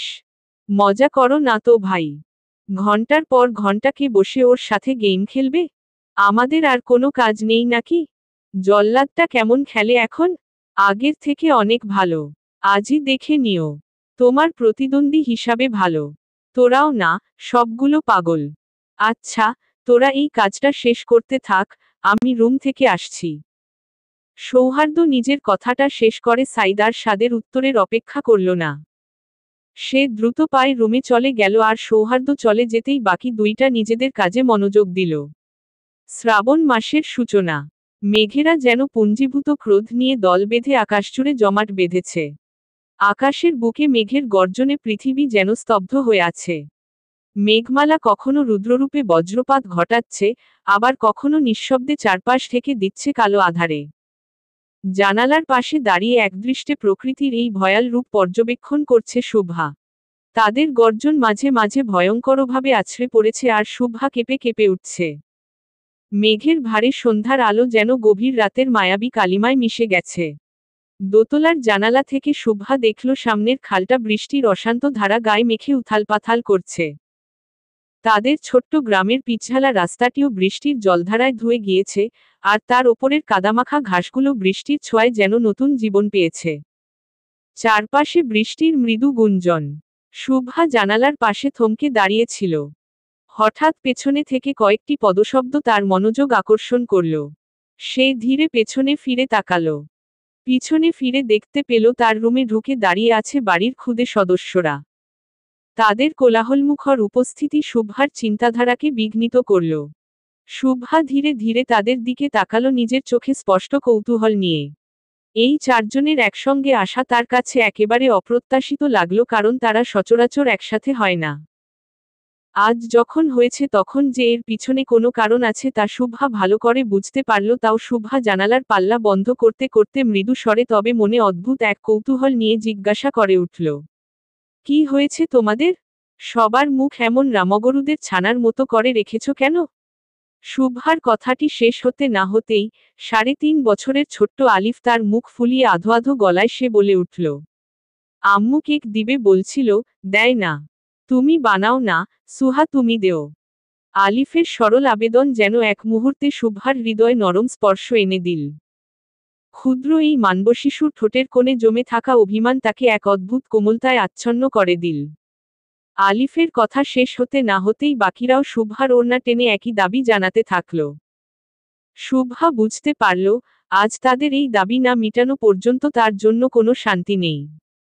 তাই সে ক্ষুদে সদস্যদের এমন নির্ভীক আবদারে মৃদু হাসি ফুটিয়ে আলিফকে কোলে তুলে নিল। আলিফকে কোলে তুলে তার গোলাপি গালে একটুখানি চুমু খেয়ে বলে উঠল, এখনই বানাতে হবে? শুভ্রার কোলের আলিফ আর নিচে দাঁড়িয়ে থাকা বাকি তিনজন একসঙ্গে মাথা নাড়ল। তাদের এমন একসঙ্গে সম্মতি দেখে শুভ্রা মৃদু হেসে ফেলল। তারপর তারা শুভ্রাকে আর কোনো কথা বলার সুযোগ না দিয়ে টেনে নিচে নিয়ে যেতে লাগল। শুভ্রাও ভদ্র মেয়ের মতো বাধ্য হয়ে তাদের সঙ্গে নিচে নেমে গেল। তালুকদার পরিবারের বর্ষাকাল যেন এক উৎসবমুখর সময়। ঘরের ছোটরা বৃষ্টির দিনে নিজেদের খেলায় মেতে থাকে, আর রান্নাঘরে ব্যস্ত থাকে মেয়েরা ও বউরা। তারা খিচুড়ি, ইলিশ ভাপা আর সোনালি আলুভাজির সুগন্ধে ঘর ভরিয়ে তোলে। কিন্তু সবচেয়ে মজার বিষয় হলো, এই পরিবারের পুরুষরাও রান্নাঘরে সাহায্য করতে কোনো দ্বিধা করে না। বাড়ির ড্রয়িং রুম আর ডাইনিং রুম ইতোমধ্যেই বাড়ির সদস্যদের কোলাহলে পরিপূর্ণ হয়ে উঠেছে। শুভ্রা রান্নাঘরের দিকে এগিয়ে গেল। সেখানে গিয়ে দেখল, তার মেজ চাচি রান্নার কাজে ব্যস্ত। সে গুটি গুটি পায়ে তার কাছে গিয়ে দাঁড়াতেই তার চাচি বিরক্তিভরা কণ্ঠে বলে উঠল, তোর আবার কি হলো? এখানে কি চায়? সেই ধরে একের পর এক এসেই চলেছে। শুভ্রা তার চারপাশে ঘুরঘুর করা ঈশা, আলিফ, এলিজা আর আয়রার দিকে তাকিয়ে চোখ ছোট করে মৃদু স্বরে বলে উঠল, এই নুড়িপাথরগুলো কেক খাওয়ার বায়না ধরেছে। কি করব বলো? কেক না বানালে এরা আমাকে ছাড়বে না, তাই কেক বানাতে এসেছি। শুভ্রার মা তখন রান্নাঘরের এক কোণে নিজের কাজে ব্যস্ত ছিলেন, কিন্তু মেয়ের কথা শুনে তিনি কিছুটা কঠোর স্বরে বলে উঠল, এখন না শুভ্রা, রান্না শেষ হয়নি, পরে বানাও। তোমার দাদামশাই আর কাকারা একটু পরেই খেতে আসবে। মায়ের কথা শুনে শুভ্রা একটু হতাশ হয়ে রান্নাঘর ছেড়ে বেরিয়ে গেল। কোনো কথা বাড়াল না। খুদে সদস্যরাও তার পিছু পিছু নীরবে রান্নাঘর থেকে বেরিয়ে এল। শুভ্রার পিছন পিছন এসে ঈশা বলে উঠল, খালামণি কেক বানাবে না? ঈশার কথাটা শুনে শুভ্রা দাঁড়িয়ে পড়ল। দীর্ঘ নিঃশ্বাস ছেড়ে বলে উঠল, বানাবো সোনা। তোমার নানিরা রান্না ঘরের কাজগুলো শেষ করে ফেলুক, তারপর আমরা 5 গিয়ে বিশাল বড় একটা কেক বানিয়ে আনব। শুভ্রার কথা এতক্ষণ বাকিরা মনোযোগ সহকারে শুনছিল। শুভ্রার কাছ থেকে কথাটা শুনে বাড়ির খুদে সদস্যরা খুশি লাফিয়ে উঠল। শুভ্রা বাচ্চাগুলোর খুশি দেখে নিজের মুখের হাসির রেখা ফুটিয়ে তুলল, তারপর মৃদু কণ্ঠে বলল, তোমরা উপরে গিয়ে খেলা করো, আমি একটু দাদুর রুম থেকে আসছি। বাড়ির খুদে সদস্যরা খুবই শান্তভাবে শুভ্রার কথাগুলো শুনল, তারপর তারা কোনো বায়না না করেই উপরের রুমে চলে গেল। বাড়ির বাচ্চাগুলো উপরে যাওয়া পর্যন্ত শুভ্রা তাদের দিকে এক দৃষ্টিতে তাকিয়ে রইল। শুভ্রা তার দাদুর রুমের দিকে যাওয়ার জন্য পা বাড়াবে, তার আগেই লুবনা তার কাছে এসে মৃদু কণ্ঠে বলে উঠল, আপু ক্যারাম খেলবি? সৌহার্দ্য ভাই বলেছে সকলকে ডেকে আনতে, খেলবি কিনা তাড়াতাড়ি বল। শুভ্রা লুবনার কথা শুনে মৃদু হাসল। তারপর সে লুবনাকে মাথা নাড়িয়ে খেলবে বলে হ্যাঁ উত্তর দিল। সৌহার্দ্য সারা রুম জুড়ে পায়চারি করে বেড়াচ্ছে আর ফোনে কারোর সাথে কথা বলছে। সৌহার্দ্যের বলিষ্ঠ পায়ের শব্দ সজোরে প্রতিধ্বনিত হচ্ছে সারা ঘর জুড়ে। সাজ সৌহার্দ্যকে ডাকতে এসেছিল। ডাকতে এসে সৌহার্দ্যের রুমে থেকে ভালোবাসি শব্দটা শুনে সাজ নিজের কৌতূহল ধরে রাখতে না পেরে নিজের মনের কৌতূহল নিয়ে সৌহার্দ্যের রুমের দরজায় আড়ি পেতে শুনছিল রুমের মধ্যে থাকা সৌহার্দ্য কার সাথে কথা বলছে, আর কথাগুলো ভালো করে বুঝতে চেষ্টা করছিল। সৌহার্দ্য কথা বলা শেষ করে নিজের ফোনটা পকেটে রেখে রুম থেকে বের হয়ে নিচে আসার জন্য যখনই রুমের দরজাটার কাছে এসে তা খুলে দিল, তখনই নিজের চোখ মুখ কুঁচকে নিল। হঠাৎ করেই রুমের খুলে যাওয়ার কারণে সাজ নিজের তাল সামলাতে না পেরে সৌহার্দ্যের রুমের ফ্লোরের উপর পড়ে গেল। সাজ নিচে পড়ে যাওয়ার সাথে সাথে হকচকিয়ে উঠল। সে নিজের শরীরের ভারসাম্য হারিয়ে ধপ করে মাটিতে পড়ে গেল। নিচে পড়ে যাওয়ার সাথে সাথে সাজ হাতে ব্যথা পেল। সে ব্যথায় নিজের চোখ মুখ কুঁচকে ব্যথা পাওয়া স্থানটা ডলতে লাগল। সাজ ব্যথার মাঝেই কি যেন ভেবে তার সামনের দিকে তাকাতেই দেখল সৌহার্দ্য শটান তারই সামনে দাঁড়িয়ে আছে। সাজ লক্ষ্য করল সৌহার্দ্যের গম্ভীর মুখে কোনো নড়াচড়া ছাড়াই তার দিকে তাকিয়ে আছে। সৌহার্দ্যের ভ্রু সামান্য কুঁচকে গভীর দুচোখ তার দিকে তাকিয়ে আছে। সাজ সৌহার্দ্যের মুখের একরকম নির্লিপ্ততা ভাব দেখে ভয়ে শুকনো ঢোক গিলল, যে কি করবে বুঝতে না পেরে ধীরে ধীরে কাতর স্বরে বলে উঠল, সরি, আমি মানে। সাজের নিজের কথা শেষ করতে না দিয়ে সৌহার্দ্য গম্ভীর কণ্ঠে জিজ্ঞাসা করে উঠল, কি করছিলে এখানে? সৌহার্দ্যের প্রশ্নের ভারে সাজের মুখটা আরো ছোট হয়ে গেল।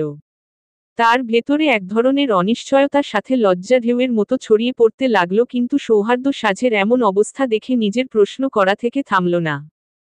সে সাজের দিকে নিজের দৃঢ় ভঙ্গিতে তাকিয়ে তবে কণ্ঠে এক ধরনের অভিভাবকসুলভ ছায়া মিশিয়ে জিজ্ঞাসা করে উঠল, কি করছিলি এখানে? আড়ি পাতছিলি? কি করছিলি এখানে? আড়ি পাতছিলি? সৌহার্দ্যের কথাটা শুনে সাজ সৌহার্দ্যের মুখের দিকে আটকে রইল। সৌহার্দ্যের শৈলপ্রান্তের মতো শক্ত মুখ আর সাথে তার তীক্ষ্ণ চোখ যেন সাজের মনের মধ্যে একটা অস্থির স্রোত তৈরি করল। সাজ সৌহার্দ্যের প্রশ্নে কোনো উত্তর দিতে পারল না। ভয়ে নিঃশ্বাস ধীরে ধীরে ভারী হয়ে এলো। সৌহার্দ্য সাজে নিচে বসে হাত ডলতে দেখে বুঝতে পারল, পড়ে গিয়ে মেয়েটা ব্যথা পেয়েছে, তাই সৌহার্দ্য একটু নিচু হয়ে সাজের দিকে হাত বাড়িয়ে দিল। সে ভ্রু উঁচু করে সাজে নিজের হাতটা ধরতে বলল। সাজ সৌহার্দ্যের মুখে একরকমের আশ্বাস দেখে দ্বিধাগ্রস্তভাবে সৌহার্দ্যের হাতটা ধরল। সাজ সৌহার্দ্যের হাতটা ধরার সাথে সাথে সৌহার্দ্য তাকে নিচে থেকে এক টানে তুলে দাঁড় করালো। সাজ সৌহার্দ্যের হাত ধরে উঠে দাঁড়িয়ে মৃদু কণ্ঠে বলে উঠল, সকলে খেলার জন্য আপনাকে ডাকতে পাঠিয়েছে। আমি রুমে ঢুকতে যাব, তার আগেই আপনি দরজাটা খুলে ফেলেছেন, যার ফলে পড়ে গেছি। সৌহার্দ্য সাজের কথাটা শুনে এক দৃষ্টিতে কিছুক্ষণ সাজের দিকে তাকিয়ে রইল। সাজও সৌহার্দ্যের দিকেই তাকিয়ে আছে। সাজকে সকলে জোর করে এখানে পাঠিয়েছে, সে তো কোনো মিথ্যা কথা বলেনি, তবে সব সত্যিও বলেনি ও। সৌহার্দ্য কিছুক্ষণ সাজের দিকে তাকিয়ে মৃদু কণ্ঠে বলে উঠল, নিচে আয়। সৌহার্দ্য কথাটা বলে আর রুমের মধ্যে থাকল না। নিচে যাওয়ার জন্য পা বাড়ালো। সাজও নিজের গালে একটা থাপ্পড় দিয়ে সৌহার্দ্যের পিছনে নিচে নেমে আসলো। ভাগ্যিস সৌহার্দ্য তাকে বিশ্বাস করে নিয়েছে, তা না হলে যে কি হতো। যদি সৌহার্দ্য ভাই সত্যি সত্যি মেনে নিত সে আড়িপাতে গিয়েছিল, তখন তার মানসম্মান সব মাটিতে মিশে যেত। সাজ সৌহার্দ্যের পিছনে হাঁটতে হাঁটতে মনে মনে কথাগুলো ভাবল। সে আর কখনোই এমন ভাবে সৌহার্দ্যের রুমে আড়ি পাতবে না, এটাও শপথ করল। ক্যারাম বোর্ডটাকে ঘিরে সৌহার্দ্য, সাজ আর সাইদ বসে আছে। আর তাসনিয়া এবং শুভা তাদেরই পাশে বসেছে খেলা দেখবে বলে। তাসনিয়া আর শুভা ক্যারাম খেলার কোনো আগ্রহ নেই, তাই তারা চুপ করে বসে আছে। এই দুইটা মেয়ে বাড়িতে ক্যারাম থাকা সত্ত্বেও কখনো খেলবার চেষ্টা করে দেখেনি, তাই ক্যারাম সম্পর্কে তাদের ধারণা কম।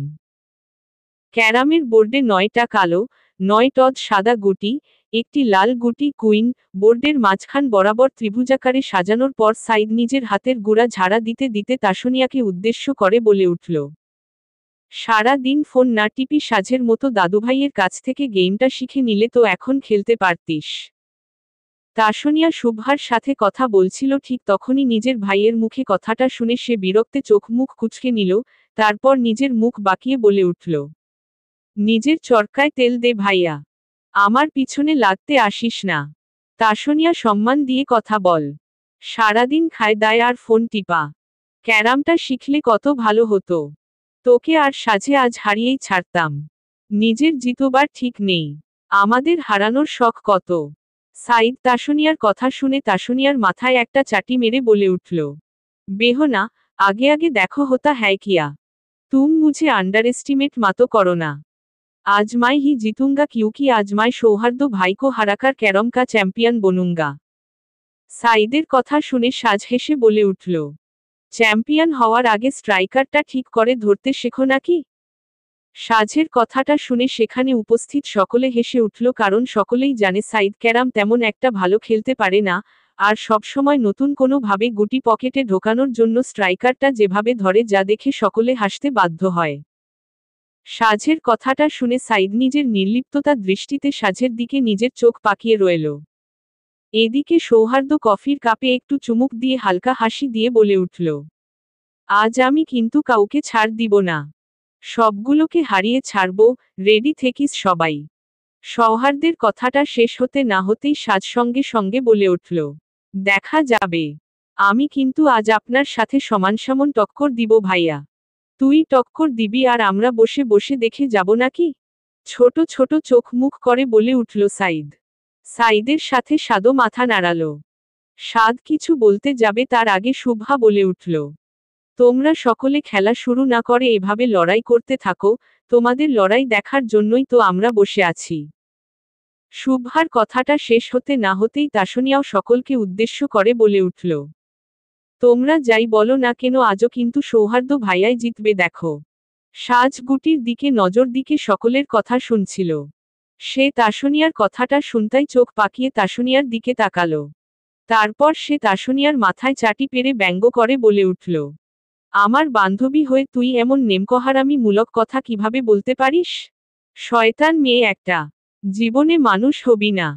সাজের কথাটা শেষ হলে তাসনিয়া নিজের চোখ মুখ কুঁচকে মাথায় হাত বোলাতে বোলাতে বলে উঠল, বেয়াদব, আমার যা মনে হলো আমি তাই বললাম। এটা বললেও দোষ? সাজ তাসনিয়ার কথাটা শুনে তেলেবেগুনে জ্বলে উঠে কিছু বলতে যাবে তা আগেই সৌহার্দ্য গুটিগুলোতে হাত দিয়ে বলে উঠল, এসব কথা বাদ দাও সবাই, গেম শুরু করো। গেম শুরু করলেই দেখা যাবে কে জিতবে। সৌহার্দ্যের কথা শুনে সকলে চুপ হয়ে গেল। সাদ টস করল। টস করে এবারও সৌহার্দ্য প্রথমে খেলার সুযোগ পেল, যা দেখে বাকিরা নিজেদের মুখ কুঁচকে নিল, কিন্তু সৌহার্দ্য হেসে উঠল। সৌহার্দ্য স্ট্রাইকার হাতে তুলে নিল। ক্যারাম বোর্ডের উপর বিজ্ঞদের মতো লাইনটা মেপে নিয়ে ব্রেক শট দিল।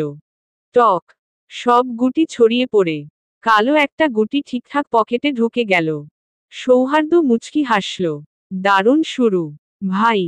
সাদ সৌহার্দ্যের খেলা দেখে নিজের উত্তেজনা চেপে রাখতে না পেরে চিৎকার করে উক্ত কথাটা বলে উঠল।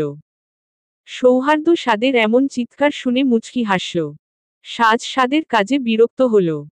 কি সুন্দর নিজের দলের মানুষ অন্য পক্ষের মানুষের গুণগান গাইছে, যা সাজের মোটেও পছন্দ হল না। সাজ দীর্ঘ নিঃশ্বাস ছেড়ে মুখ বাঁকিয়ে বলে উঠল, এটা তো হওয়ার কথা ছিল, তাহলে এত চিৎকার করার কি আছে? সাদ নিজের দৃষ্টি সৌহার্দ্যের হাতের দিকে দিয়ে মৃদু কণ্ঠে বলে উঠল, চুপ করো সাজ আপু, এই দেখো সৌহার্দ্য ভাই আবার শট নিচ্ছে। সৌহার্দ্য দ্বিতীয় শট নিল এবং এটাও পকেটে গিয়ে পড়ে। শুভ্রা, সাদ আর তাসনিয়া তা দেখে হাততালি দিলেও সাজ এবং সাইদ গম্ভীর মুখে দেখে গেল। সৌহার্দ্য তৃতীয় শট দেয়, কিন্তু এবার গুটি মিস করে ফেলল। গুটি মিস যাওয়ায় সাদ, শুভ্রা আর তাসনিয়ার মুখে সৌহার্দ্যের থেকে বেশি হতাশার ছাপ দেখা গেল। এবার পালা আসলো সাজের। সাজ পুরো মনোযোগ দিয়ে শট নিল। তার প্রথম শটেই সাদা গুটি পকেটে। আল্লাহ, এবার জমে যাবে তাই না সৌহার্দ্য? কি বলেছিলাম, মেয়ে আমাদের ভালোই খেলা শিখেছে। সাইদের কথাটা শুনে সৌহার্দ্য মুচকি হেসে সাজের দিকে তাকালো, কিন্তু সাজের মনোযোগ পুরো ক্যারম বোর্ডের দিকে। এরপর সাজ একের পর এক দুটি গুটি পকেটে ফেলতে সক্ষম হলো, কিন্তু পরের স্ট্রাইকার একটুর জন্য মিস হয়ে গেল। তবে সৌহার্দ্যের থেকে ভালো খেলা করেছে বলে সাজ সৌহার্দ্যের দিকে নিজের এক ভ্রু উঁচু করে তাকায়। সৌহার্দ্য স্বভাবত মাঝেমধ্যেই ভুলে বা কৌতূহলে নিজের এক ভ্রু উঁচু করে নেয়। সাজ যে তাকে কপি করে এমনটা করছে সেটা ভেবে মনে মনে হেসে ওঠে সে। এরপর পালা আসে সাদের। সাদ ক্যারাম খেলায় ধীর অথচ নিখুঁত একজন খেলোয়াড়। সে প্রথম শটেই একটা কালো গুটি পকেটে ফেলে দেয়, কিন্তু পরের শটে তার স্ট্রাইকার পকেটে পড়ে যায়। সাদের স্ট্রাইকারটা পড়ে যাওয়ার সাথে সাথে বাকিরা হেসে ওঠে। তাদের হাসিকে নতুন মাত্রা যোগ করতে সাইদ সাদরের মাথায় হাত বুলিয়ে বলে ওঠে, আহারে ছোট ভাইটা আমার, মাত্র একটা পয়েন্ট কেটে গেল। সাইদের খোঁচা দিয়ে বলা কথা শুনে সকলে হেসে উঠল। সাদ নিজের চোখ ছোট করে মুখে শয়তানি ভাব নিয়ে বলে উঠল, ভাইয়া আজ কিন্তু স্ট্রাইকারটা ভালো করে ধরবে। সাইদ পকেট থেকে স্ট্রাইকারটা তুলে নিয়ে বলে উঠল, দেখতে থাক আমি কি করি বাছা। সাইদের শটগুলো সব ভাগ্যের ওপর নির্ভরশীল। একটা ঠিক জায়গায় গেলে বাকিগুলো সব ভুল জায়গায় যাবেই। সাইদের প্রথম শটেই সাদা গুটি পকেটে ঢুকে গেল। গুটি পকেটে ঢোকার সাথে সাথে সাইদ উত্তেজিত হয়ে বলে উঠল, দেখলি সবাই, দেখলি আমার প্রতিভা দেখলি? আমি কিন্তু চোখ বন্ধ করেও দিতে পারতাম, কিন্তু দেয়নি, শুধু তোদের কথা ভেবে দিলে তোরা মন খারাপ করতি তাই। সকলে এত বড় ছেলের এমন কাণ্ড আর কথা শুনে হেসে উঠল। সাজ সাইদের দিকে চোখ ছোট ছোট করে তাকিয়ে বলে উঠল, পাম দেওয়া বন্ধ করো। আমরা সকলে কানা নাকি যে দেখব না? তাড়াতাড়ি খেলো না ভাইয়া। সাইদ সাজের কথা শুনে এক হাতে কফির মগ ধরে আরেক হাতে স্ট্রাইকার ধরে শট দিল। এই শটে সে নিজের গুটি ভুল করে প্রতিপক্ষের পকেটে ফেলে দিল। সাজ সাইদের এমন কাজে হেসে বলে ফেলল, এটাই তোমার প্রতিভা তাই না? সাইদ সাজের কথা শুনে নিজের দোষ ঢাকতে আমতা আমতা করে বলে উঠল, এটা ছিল আমার স্ট্র্যাটেজি। তুই বুঝবি না। সাইদের কথাটা শেষ হতে না হতে সকলে হেসে উঠল। এক দলে সাজ আর সাদ এবং অন্য দলে সৌহার্দ্য আর সাইদ, যার ফলে সাইদ যে গুটি পকেটে ফেলে দিয়েছিল সেটা ছিল সাজদের। সৌহার্দ্য একবার সাইদের দিকে তাকিয়ে চোখ ছোট ছোট করে পকেট থেকে গুটি বের করে সাজের দিকে দিয়ে দিল। সাজ পর পর আরো 2টা শট নিল, কিন্তু পরেরটাই লাল গুটি পকেটে ফেলে দিল। তবে তখন সে অন্য শট নিতে পারে না, তাই লাল গুটি আবারও বোর্ডে ফিরে আসল। এভাবে খেলা চলতে থাকলো আর কিছুক্ষণের মধ্যে বোর্ড মাত্র কয়েকটা গুটি পড়ে থাকলো। খেলা জমজমাট আকার ধারণ করেছে। সকলে কৌতূহলী দৃষ্টিতে বোর্ডের গুটিগুলোর দিকে তাকিয়ে বুঝবার চেষ্টা করছে সামনে কি হয় তা। পরিস্থিতি অনেকটা উত্তেজনাপূর্ণ হয়ে উঠছে। সাজের হাতে মাত্র 2টি সাদা গুটি বাকি আর সৌহার্দ্যর হাতে রয়েছে লাল কুইন কাভার করার দায়িত্ব, সাথে একটি কালো গুটি। এখন সাজের দান। সাজ আল্লাহ আল্লাহ করে প্রথমে একটা সাদা গুটি পকেটে ফেলতে পারল, কিন্তু শেষ গুটির জন্য নিশানা করলেও তার শটটা এবারও খুবই সামান্যর জন্য মিস হলো। সাজ বিরক্তিতে নিজের চোখ মুখ কুঁচকে নিল। এবার দান সৌহার্দ্যের। সে তার কালো গুটি পকেটে ফেলল। সাজসহ সকলে চুপচাপ লাল গুটির দিকে তাকিয়ে আছে। এবার সৌহার্দ্যের কুইন কাভার করার পালা। সৌহার্দ্য গুটিটা দেখতে লাগলো, ঠিক তখনই সাজ দুহাত তুলে বলে উঠল, ইয়া আল্লাহ, এবারের মতো একে হারিয়ে আমাকে জিতিয়ে দেও। আমি জিতে গেলে মসজিদে 10 টাকা দিব। ইয়া আল্লাহ প্লিজ। সাজ নিজের কথাটা শেষ করার সাথে সাথে উপস্থিত সকলে হেসে উঠল আর সৌহার্দ্যও সাজের মতো দুহাত তুলে বলে উঠল, আল্লাহ, আমি গরিব মিসকিন, তাই আমার উপর দয়া করো। আমি কোনো টাকা দিতে পারবো না, তাই প্লিজ এই পেতনিকে হারিয়ে দেও। সৌহার্দ্যের কথা শুনে বাকি সকলে হাসলেও সাজ চোখ ছোট ছোট করে সৌহার্দ্যের দিকে তাকিয়ে রইল। সৌহার্দ্য আর কোনো কথা না বাড়িয়ে খেলায় মনোযোগ দিল। সে বোর্ডের প্রান্তে স্ট্রাইকার রাখল, নিশানা করল আর নিখুঁত শটে লাল কুইন কাভার করে জিতে গেল। উপস্থিত সকলে আনন্দে চিৎকার করে উঠলেও সাজের মুখটা ছোট হয়ে গেল। সাইদ অতি উৎসাহিত হয়ে সাজকে খোঁটা দিয়ে বলে ফেলল, কি গো সাজ রানী, এত প্র্যাকটিস করার পরেও তো সৌহার্দ্য ভাইকে হারাতে পারলে না। আগেই বলেছিলাম তোকে সৌহার্দ্য ভাইয়ের পিছনে লাগতে আসবি না। সাজ সাইদের কথায় কোনো উত্তর দিল না। কোনো এক অজানা কারণে অভিমানী চোখে সৌহার্দ্যের দিকে তাকালো। সাইদ আবারও তাকে ব্যঙ্গ করে কিছু বলতে যাব তার আগেই সাজ সেখান থেকে উঠে চলে গেল। সাজের এমন কাজে উপস্থিত সকলে অবাক হয়ে গেল। সৌহার্দ্য নিজের মুখে কোনো অভিব্যক্তি না ফুটিয়েই সাজের দিকে তাকিয়ে রইল। শুভ্রা সাইদের দিকে তাকিয়ে বিরক্তিকর কণ্ঠে বলে উঠল, ভাইয়া, তুমি সবসময় মজা করো কেন? জানো না সাজ কেমন? আরে আমি তো মজা করছিলাম, ও এত সিরিয়াস হয়ে যাবে বুঝিনি। সাইদ শুভ্রার দিকে তাকিয়ে বোকা বোকা কণ্ঠে কথাটা বলে উঠল। শুভ্রা সাইদের কথাটা শুনে দীর্ঘ নিঃশ্বাস ছেড়ে বলে উঠল, ছাড়ো এসব, আমি গিয়ে দেখি কি করা যায়। মেয়ের আবার রাগ হলো কিনা। শুভ্রা কথাটা বলে উঠে দাঁড়ালো, তারপর সে সেখান থেকে সাজের পিছনে চলে গেল, সাথে তাসনিয়াও গেল। সৌহার্দ্য এখনো সাজের চলে যাওয়া পথের দিকে তাকিয়ে রইল। শুভ্রা সুধীর ভঙ্গিতে আস্তে আস্তে সিঁড়ি বেয়ে সাজের রুমে চলে আসলো। মেয়েটার যে রাগ হয়েছে তা সে ভালো করেই বুঝতে পেরেছে। আগের বার সৌহার্দ্য ভাইয়ের কাছে হেরে যাওয়ার পরে সাজ এই কয়েকদিন অনেক সময় ব্যয় করে দাদাভাইয়ের কাছ থেকে ক্যারাম খেলা শিখেছে। এত চেষ্টা করেও যখন সৌহার্দ্যকে হারাতে পারেনি তখন সাজের মুখটা ছোট গিয়েছে। তারপর আবার সাইদ তার হেরে যাওয়ার উপর মজা করেছে, যেটা সাজ একদম সহ্য করতে পারেনি। সে যদি এখনো সকলের মাঝে বসে থাকতো তাহলে সাইদ আবারও মজা করত, তাই সাজ সেখান থেকে চলে এসেছে। সাজ শুভ্রার চাচাতো বোন। তালুকদার পরিবারটা বেশ বিস্তৃত। সৌহার্দ্য হলো তার বড় চাচ্চু আর আমিনা বেগমের একমাত্র ছেলে। সৌহার্দ্য তালুকদার পরিবারে প্রথম ছেলে সন্তান হওয়ায় পরিবারে সকলে তাকে অনেক বেশি ভালোবাসে। বাড়ির মেজে ছেলে হলেন রবিউল তালুকদার, তার স্ত্রী হলো আসমা বেগম, তাদের ঘরে ঈশিতা, তাসনিয়া আর সাইদ। সাইদ আর সৌহার্দ্য প্রায় 1 বছরের ছোট বড়। বাড়ির সেজে ছেলে হলেন হাসান তালুকদার, তার স্ত্রী রজনী বেগম, তাদের একমাত্র মেয়ে শুভ্রা। এই তালুকদার বাড়িতে শুভ্রা আর ঈশিতাই বর্তমানে একসাথে থাকে। সাজের বাবা হুমায়ুন তালুকদার আর মা মারিয়া বেগম। সাজরা 2 বোন, সাজ আর লুবনা।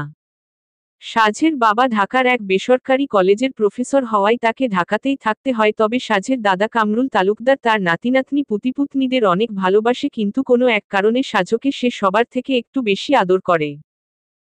তার দাদামশাই চায় না তার এই ভরা সংসার ছোট হয়ে যাক, কিন্তু কোনো এক অনাকাঙ্ক্ষিত ঘটনার পরে তিনি আর তার কোনো ছেলেকে আটকানি বাড়ি থেকে দূরে থাকার জন্য। শুভ্রার ছোট চাচ্চু আহিল তালুকদার, তিনিও একজন ভার্সিটির প্রফেসর, তাকে কাজের জন্য রাজশাহীতে থাকতে হয়। বাড়িতে খুব কম আসেন তিনি। কামরুল তালুকদার আর নাসিমা তালুকদারের দুই মেয়ে। শুভ্রার বড় চাচ্চুর পরে হয়েছেন মালিহা বেগম, তার দুই সন্তান আলিয়া আর প্রহর। তারপরই হয়েছে রুবিনা বেগম, তার মেয়ে ইধিকা, যার দুই সন্তান ঈশা, এলিজা। রুবিনা বেগমের এক ছেলে মৃন্ময়, যার এক মেয়ে আয়রা, আর ছেলে আলিফ। কামরুল তালুকদার আর নাসিমা তালুকদারের সর্বকনিষ্ঠ কন্যা সানজিদা, যার ছেলে হল সাদ। শুভ্রা পা টিপে টিপে সাজের রুমে প্রবেশ করল।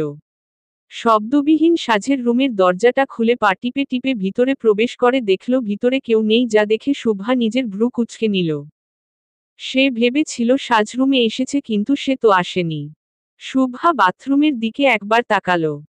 সে গভীর দৃষ্টিতে সেদিকে তাকিয়ে বোঝবার চেষ্টা করতে লাগলো সেখানে কেউ আছে কিনা, কিন্তু কিছুক্ষণ তাকিয়ে থাকবার পরে সে বুঝল বাথরুমে কেউ নেই। শুভ্রা সাজের কথা ভেবে একবার দীর্ঘ নিঃশ্বাস ছাড়ল। সে কিছুক্ষণ সাজের রুমে দাঁড়িয়ে আন্দাজ করতে লাগলো সাজ কোথায় যেতে পারে। শুভ্রার সঠিক স্থানটা আন্দাজ করে নিজের মুখে হাসির রেখা ফুটিয়ে নিয়ে সেদিকে যাওয়ার জন্য পা বাড়ালো। রাত তখন 8:30। অন্ধকার শহর জুড়ে হালকা টিপ টিপ বৃষ্টি নেমে এসেছে। বাতাসে ভিজে মাটির মিষ্টি গন্ধ। শুভ্রা জানে সাজ কোথায় আছে। শুভ্রা নিঃশব্দে ঠিক চোরের মতো পা টিপে টিপে এগিয়ে আসে তার দাদামশাইয়ের রুমের সামনে। তার দাদামশাইয়ের রুমের দরজা খোলা, কিন্তু দরজায় ঝুলে থাকা দুই টুকরো পর্দা রুমটার ভেতরটা আড়াল করে রেখেছে। শুভ্রা ধীরে ধীরে রুমের কাছে এসে পর্দার ফাঁক দিয়ে মাথাটা গলিয়ে ভেতরের দৃশ্য দেখার চেষ্টা করে। চোর মতো কাজটা করতে গিয়ে তার নিঃশ্বাস ভারী হয়ে ওঠে। ভেতরে বসে থাকা তার দুইজন প্রিয় মানুষ, কামরুল তালুকদার আর সাজ, নিজেদের মধ্যে কথোপকথন মগ্ন। শুভ্রা দরজার পাশে দাঁড়িয়ে তাদের কথাগুলো স্পষ্ট শুনতে পেল। শুভ্রা এক দৃষ্টিতে সামনের দিকে তাকিয়ে রইল। কামরুল তালুকদারের সামনে অভিমানী মুখে সাজ বসে আছে। তার চোখে এক গভীর ক্ষোভের ছায়া। সাজ তার দাদুভাইয়ের কাছে সব অভিযোগ উগরে দেওয়ার পর চোখ ছোট ছোট করে তার দিকে তাকিয়ে রইল। কামরুল তালুকদার হঠাৎ হো হো করে হেসে উঠলেন সাজের সকল কথা শুনে। সেই হাসিতে সাজের অভিমানী মুখ আরো কঠোর হয়ে উঠল। সে মুখ ঘুরিয়ে অন্যদিকে তাকালো। সে কি এতক্ষণ মজা করছিল নাকি যে কামরুল তালুকদার এমন হুট করে হেসে উঠলেন? কামরুল তালুকদার সাজকে অন্য দিকে মুখ করতে দেখে শব্দ করে হাসা বন্ধ করলেন। তারপর সাজের সেই অভিমানী মুখ দেখে শব্দহীন হাসলেন। তার হাতে থাকা বইটা তিনি টেবিলের ওপর রেখে ভালোভাবে উঠে বসে বালিশে হেলান দিয়ে সাজের দিকে তাকিয়ে মৃদু কণ্ঠে বলে উঠল, সব বুঝলাম, এত প্র্যাকটিস করার পরও তুমি খেলায় হেরে গেছো, কিন্তু আমাকে বলো তো এখানে সৌহার্দের দোষটা কোথায় দাদুভাই? ওর ওপর এত রাগ কেন তোমার? সাজ ক্রুদ্ধ দৃষ্টিতে তার দাদুর দিকে তাকালো। সৌহার্দ্য দোষটা কোথায়? সে যদি হেরে যেত তাহলে তো সাজই জিতত। সাজ সৌহার্দ্যের জন্য হেরে গেছে, তাহলে দোষটা কার? সাজ নিজের চিন্তা থেকে বের হয়ে চোখ ছোট ছোট করে তার দাদুর দিকে তাকিয়ে অভিমান মাখা কণ্ঠে বলে উঠল, সৌহার্দ্য ভাই 6 মাস 7 মাস পর একবার বাড়িতে আসে। আর এসেই সবার ওপর নিজের অধিকার ফলিয়ে বেড়ায়। বিনা কারণে আমার ওপর চিৎকার করে, বকাঝকা করে। 2 দিন এসে সবার ভালোবাসা কেড়ে নিয়ে যায়। আর আমাকে ভিলেন বানিয়ে দেয়। আম্মু তো তখন আমাকে দেখতেও পারে না। মনে হয় আমি না, সৌহার্দ্য তার একমাত্র সন্তান। সাজের কথাগুলো শুনে কামরুল তালুকদার প্রথমে শব্দ করে হেসে ফেললেন। তারপর স্নেহমাখা চোখে সাজের মাথায় হাত বোলাতে বোলাতে মৃদু কণ্ঠে বলে উঠলেন, এই জন্যই আমার দাদুভাইয়ের মন খারাপ? শোনো মা, সৌহার্দ্য এই বাড়ির বড় ছেলে। সবার মনেই ওর প্রতি আলাদা একটা টান আছে। বাড়ির সকলে তোমাদের সবাইকেই ভালোবাসে, কিন্তু তা হয়তো প্রকাশ করে না। আর সৌহার্দ্য তো দূরে থাকে, এখানে কম আসে। তাই যখন আসে, তখন সবাই একটু বেশিই আদর করে। এতে কি মন খারাপ করতে হয়, বলো? সাজ তার দাদুর কথা শুনে কিছু একটা নতুনভাবে ভাবতে শুরু করে। কামরুল তালুকদার সাজের দিকে তাকিয়ে বুঝবার চেষ্টা করেন সাজ তার কথা কিছু বুঝল কি না তা, কিন্তু সাজের মুখের অভিব্যক্তি দেখে তিনি কিছু বুঝতে পারে না। সাজের মুখ দেখে বোঝা মুশকিল হয়ে পড়ে তার কাছে। সাজ নিজের মনে কিছু চিন্তা করে একটু নড়েচড়ে বসে। তারপর চোখ ছোট করে তার দাদুর দিকে তাকিয়ে বলে ওঠে, তাহলে দাদু ভাই, আপনি ওকে এখানে আসতে নিষেধ করে দিন। ওকে আমার একদম ভালো লাগে না। বেটা খচ্চর। সব সময় আমার ওপর চিৎকার করে।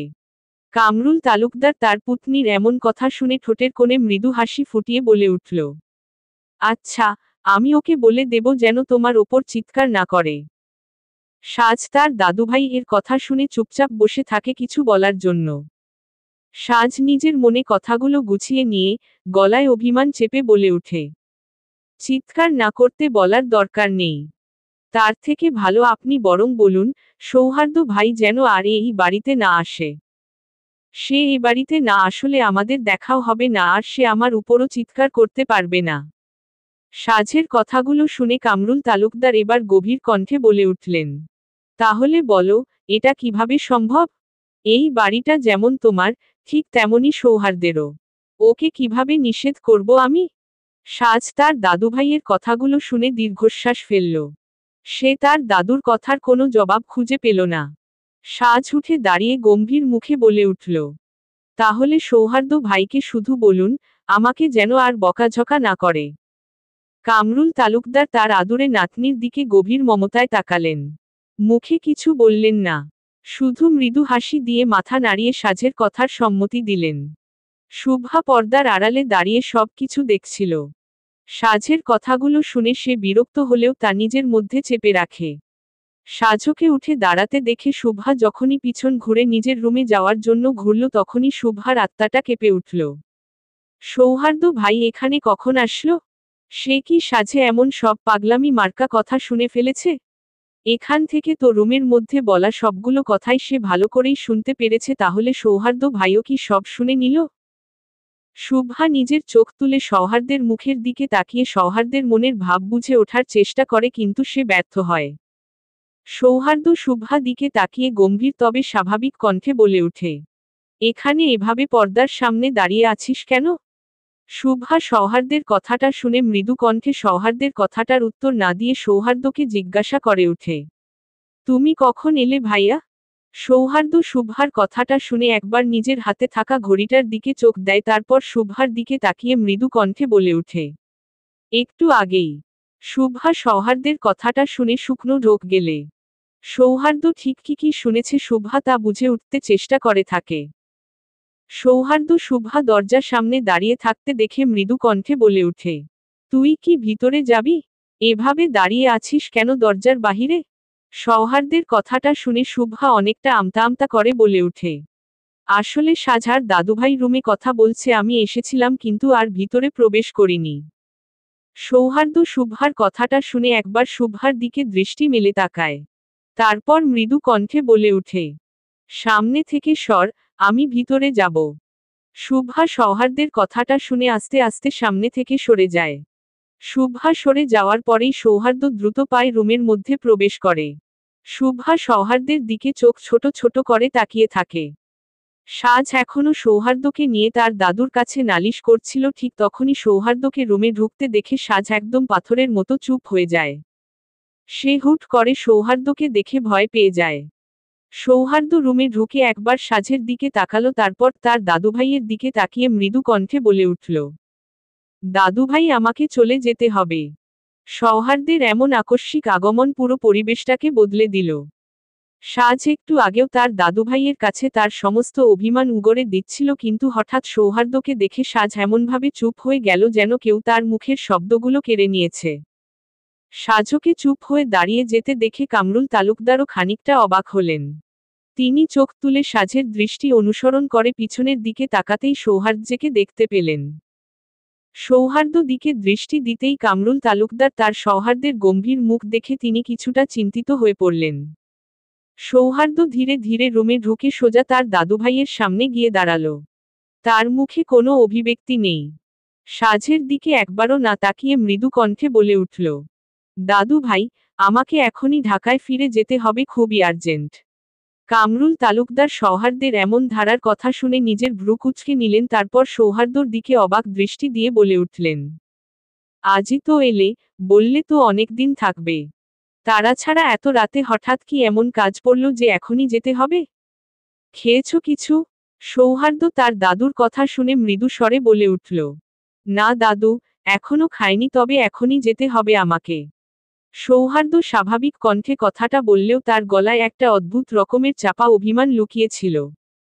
সাজ এক দৃষ্টিতে সৌহার্দ্যের দিকে তাকিয়েছিল।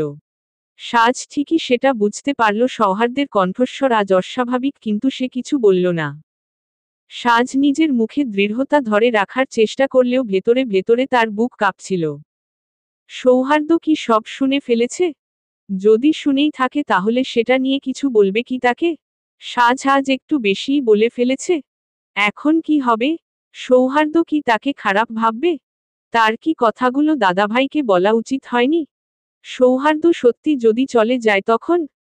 সাজ সৌহার্দ্যের দিকে তাকিয়ে আপন মনে কথাগুলো চিন্তা করতে লাগল। কামরুল তালুকদার সৌহার্দ্যের কথা শুনে একটা দীর্ঘশ্বাস ফেললেন। তিনি সৌহার্দ্যের মুখ দেখে বুঝতে পারলেন সৌহার্দ্য কিছুটা অস্বস্তিতে আছে, কিন্তু সে সেটা প্রকাশ করছে না। তিনি নরম গলায় সৌহার্দ্যকে উদ্দেশ্য করে বলে উঠলেন, সৌহার্দ্য, আমার মনে হয় তোমার একটু শান্ত হওয়া উচিত। আচ্ছা যাও, খাওয়া দাওয়াটা করে নেও। আর কাজ যদি খুব জরুরি না হয় তাহলে না হয় কাল সকালে যেও। এত রাতে রাস্তায় বের হওয়া ঠিক হবে না দাদু ভাই। সাজ মনে মনে ধরেই নিল যে সৌহার্দ্য আড়ি পেতে তার আর তার দাদুর সকল কথা শুনে নিয়েছে, যার ফলে সাজ আনমনেই অজানা কারণে রেগে গেল। লোকটা যে আজ এবং এই সময়ই চলে যাবে তা সাজ সৌহার্দ্যের মুখ দেখেই বুঝতে পারল। সে একবার তার দাদুর দিকে তাকালো। সাজ কামরুল তালুকদারের দিকে তাকাতেই সাজের সৌহার্দ্যের উপর জমে থাকা রাগ যেন তিরতির করে বেড়ে গেল। সে আজ প্রথম দেখল কামরুল তালুকদার মুখটা ছোট করে সৌহার্দ্যের দিকে তাকিয়ে আছে। সাজ ভালো করেই বুঝতে পারল তার দাদামশাই এর মনটা এই সৌহার্দ্যের জন্য খারাপ হয়ে গেছে। সৌহার্দ্য ভাইয়ের জন্য তার দাদামশাই কষ্ট পেয়েছে, কথাটা ভাবতেই সাজ রাগে গড়গড় করতে লাগল। এদিকে সৌহার্দ্য তার দাদাভাইয়ের কথা শুনে কিছু বলতে যাচ্ছিল, কিন্তু ঠিক তার আগেই সাজ নিজের রাগকে নিয়ন্ত্রণ করে না পেরে হঠাৎই উচ্চ শব্দে বলে ওঠে, হ্যাঁ, এক্ষুনি চলে যান আপনি। আর কোনো দিন এখানে আসার দরকার নেই আপনার। আপনি এলে শুধু ঝগড়া আর চিৎকার চেঁচামেচি হয়, সকলের সাথে মন কষাকষি হয়। এই যে দেখুন, আপনার জন্য দাদুভাই মন খারাপ করে দাঁড়িয়ে আছে। আপনার জন্য দাদুভাই মন খারাপ করল। সাজ সৌহার্দ্যের উপর রাগে গড়গড় করতে করতে কথাগুলো এক নাগালে বিরতিহীনভাবে বলে উঠল। সাজের এই কথায় রুমের পরিবেশ সম্পূর্ণ বদলে গেল। কামরুল তালুকদার অবাক দৃষ্টিতে সাজের দিকে তাকিয়ে রইল। কয়েক সেকেন্ডের জন্য সব যেন থমকে গেল। কামরুল তালুকদার সৌহার্দ্যের দিকে তাকালো, কিন্তু তিনি এই কঠোর আবরণে ঢাকা সৌহার্দ্যের মনোভাব বুঝে উঠতে পারল না। শুভা এতক্ষণ দরজার বাহিরে দাঁড়িয়েছিল। সেটা দরজার বাইরে দাঁড়িয়ে সবকিছু দেখছিল, যার ফলে সাজের কথাগুলো শুনে সেও হতবাক হয়ে গেল। সাজ কি জানে সে কি বলছে? সাজ কি পাগল হলো নাকি? মেয়েটা সৌহার্দ্য ভাইয়ের সাথে এমন ভাবে কথা কি করে বলতে পারে? সে কি ভুলে গেছে সৌহার্দ্য ভাই তাদের কাছে কি, আর সৌহার্দ্য ভাইয়ের কাছে তারা কাজিনরা কতটা প্রিয়? শুভার এবার সাজের উপর রাগ লাগল। সাজের কথাগুলো শুনে সৌহার্দ্য ধীরে ধীরে সাজের দিকে তাকালো। তার চোখে একটা গভীর অস্বস্তি ছাপ ফুটে উঠেছিল, কিন্তু সে কিছু বলল না, শুধু নিচু গলায় সাজকে উদ্দেশ্য করে বলে উঠল, ঠিক আছে সাজ, তুই চিন্তা করিস না। পরের বার থেকে তোদের আর বিরক্ত করতে আসব না। এই কথাটা সাজকে উদ্দেশ্য করে বলেই সে কামরুল তালুকদারের দিকে ফিরে মৃদু কণ্ঠে বলে উঠল, দাদু ভাই, তুমি বিশ্রাম নেও। আমি ঢাকাতে ফিরে তোমাকে সব বলবো। কামরুল তালুকদার এবার সত্যিই বিরক্ত হলেন। তিনি একবার সাজের দিকে তাকালেন, তারপর সৌহার্দ্যের দিকে তাকিয়ে তিনি গম্ভীর কণ্ঠে বলে উঠলেন, সাজ ছোট সৌহার্দ্য, তুমি যদি ওর কথায় রাগ করো তাহলে সেটা তোমাকে মানায় না দাদু। তুমি বড় হয়েছ, আশা করছি বিষয়টা বুঝবে। কামরুল তালুকদারের কথাগুলো সৌহার্দ্য একমনে শুনে গেল, কিন্তু সৌহার্দ্য কোনো উত্তর দিল না। সে আস্তে আস্তে পেছনে ফিরে দরজার দিকে এগিয়ে গেল। সৌহার্দ্যকে দরজার দিকে এগিয়ে যেতে দেখে সাজ এবার একটু নড়েচড়ে বসল। তার মনে এক অদ্ভুত অস্বস্তি কাজ করছিল। সে চুপচাপ সৌহার্দ্যের দিকে তাকিয়ে রইল। সৌহার্দ্য কি এবার সত্যি সত্যি চলে যাবে? এমন হাজারো প্রশ্ন তার মনে খেলে গেল। সে তো চেয়েছিল সৌহার্দ্য চলে যায়, কিন্তু এখন সৌহার্দ্য এমন চুপসে যাওয়া মুখটা দেখে সাজের কেন কষ্ট হচ্ছে। শুভা পুরোটা দেখছিল, কিন্তু এবার আর সে চুপ থাকতে পারল না। সে দরজার ফাঁক দিয়ে ভেতরে ঢুকে মৃদু কণ্ঠে বলে উঠল, সাজ, তুই কি বললি এগুলো? সৌহার্দ্য ভাইয়া তোকে কত ভালোবাসে, আর তুই তাকে এমন কথা বলে দিলি? ভাইয়া তো আমাদের সবার আপনজন, তাহলে সে কেন বাড়ি থেকে যাবে? শুভার কথাগুলো শুনে সাজ এবার শুভার দিকে তাকালো। তার চোখ রাগে টকটক করছিল। সে কিছুটা গর্জে উঠে বলে উঠল, তুমি চুপ করো, শুভা আপু। তুমি কিছু জানে এতক্ষণ রুমের মধ্যে কি হয়েছে? সব সময় সৌহার্দ্য ভাইয়ের পক্ষে কথা বলো।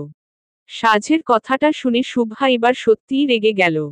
সেও গর্জে উঠে বলে উঠল, তুমি যা করলে সেটা অন্যায়, সাজ। তুমি ছোট হয়ে কখনো তাকে এমন ভাবে এই কথাগুলো বলতে পারো না। আর সৌহার্দ্য ভাইয়ের জন্য দাদু যে কষ্ট পেল, যেটা তোমার চোখে পড়েনি শুভা আপু? সাজের কথা শুনে শুভা এবার চুপ হয়ে গেল। তার সাজের এমন ব্যবহারে তার মুখটা লাল হয়ে উঠল। সে কিছু বলতে যাবে, কিন্তু ঠিক কামরুল তালুকদার তার হাত তুলে সবাইকে থামিয়ে দিলেন। তারপর গম্ভীর কণ্ঠে বলে উঠলেন, থামো তোমরা। সৌহার্দ্য এখানে বসো। সাজ, তুমি চুপ কর, আর একটা কথা বলবে না। সৌহার্দ্য রুম থেকে বের হতে গিয়েও শুভা আর সাজের কথাগুলো শুনে থমকে রুমে উপস্থিত ছিল। কিন্তু সৌহার্দ্য তার দাদুভাইয়ের কথাটা শুনে মাথা নেড়ে বলে উঠল, না দাদুভাই, আমি এখানে থাকলে পরিস্থিতি আরো খারাপ হবে। তাছাড়া আমাকে আজই ঢাকায় পৌঁছাতে হবে। তুমি চিন্তা করবেন না। সৌহার্দ্যের কথাগুলো শুনে সাজ এবার সত্যিই অস্বস্তিতে পড়ে যায়। সে দ্বিধাদ্বন্দ্ব নিয়ে ধীরে ধীরে সৌহার্দ্যকে উদ্দেশ্য করে বলে ওঠে, সত্যি? সৌহার্দ্য সাজের কথার কোনো উত্তর দিল না। শুধু একবার চুপচাপ সাজের দিকে তাকালো। সেই দৃষ্টিতে যেন হাজারটা কথা লুকিয়েছিল। তারপর সে আস্তে আস্তে রুম থেকে বেরিয়ে গেল। সৌহার্দ্যের এমন দৃষ্টি দেখে সাজ এবার সত্যিই অসহায় বোধ করল। তার বুকের ভেতরটা চিনচিন করে উঠল। সে তার দাদুভাইয়ের দিকে তাকিয়ে মৃদু স্বরে বলে উঠল, দাদু ভাই, আমি কি খুব বেশি বলে ফেললাম সৌহার্দ্য ভাইকে? কামরুল তালুকদার সাজের কথাটা শুনে দীর্ঘশ্বাস ফেলে বলে উঠলেন, সৌহার্দ্য এমন ছেলে না যে শুধু শুধু তোমার কথায় রাগ করে চলে যাবে। ঢাকায় হতে কোনো সমস্যা হয়েছে, তাছাড়া সাজ কথা বলার সময় তোমার কথাগুলো ভেবে বলা উচিত। তুমি জানোই তো সৌহার্দ্য আমাদের সবাইকে কতটা ভালোবাসে। তোমার কথাগুলো ওর মনে কতটা আঘাত দিয়েছে সেটা তুমি বুঝতে পারছো না। কামরুল তালুকদার কথাগুলো বলে রুম থেকে বেরিয়ে গেলেন। সাজ তার দাদুভাইয়ের কথাগুলো শুনে নত মুখে বসে রইল। সে বুঝতে পারছিল তার দাদুভাই বলা কথাটা সঠিক। কিন্তু সে কি করত? সৌহার্দ্য ভাইয়ের জন্যই তো তার দাদুর মনটা খারাপ হয়ে গিয়েছিল। তাছাড়া এর আগেও শুভার সৌহার্দ্যের উপর অভিমান জমেছিল, যা এখন সৌহার্দ্যের জন্য তার দাদুর মন খারাপ হয়েছে বলে সাজ সবটা সৌহার্দ্যের উপর প্রকাশ করে ফেলল। শুভা সাজের বিষয়টা বুঝতে পেরে সাজের হাতটা ধরে দাঁড়ালো। সে মৃদু কণ্ঠে বলে উঠল, আমার মনে হয় তুই যদি এখন গিয়ে ভাইয়ার কাছে ক্ষমা চাস তাহলে হয়তো সব ঠিক হয়ে যাবে। সাজ মনে মনে কথাটা ভাবলেও নিজের আত্মসম্মানের জন্য মাথা নাড়িয়ে বলে উঠল, না, আমি কেন ক্ষমা চাইব? আমি তো সত্যি কথাই বলেছি। শুভা এবার সাজের কথাটা শুনে রেগে গেল। সে আর কিছু বলল না, শুধু সাজের হাতটা ছেড়ে দিয়ে বলে উঠল, তুই যেটা করলি সেটা ভুল সাজ। শুভা আর কোনো কথা বাড়ালো না। সে রুম থেকে বেরিয়ে গেল। সাজ এবার রুমের মধ্যে একা হয়ে গেল। সে চুপচাপ বসে রইল।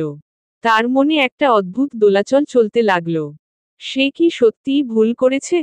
সৌহার্দ্য কি সত্যিই তার ওপর রাগ করে চলে যাবে?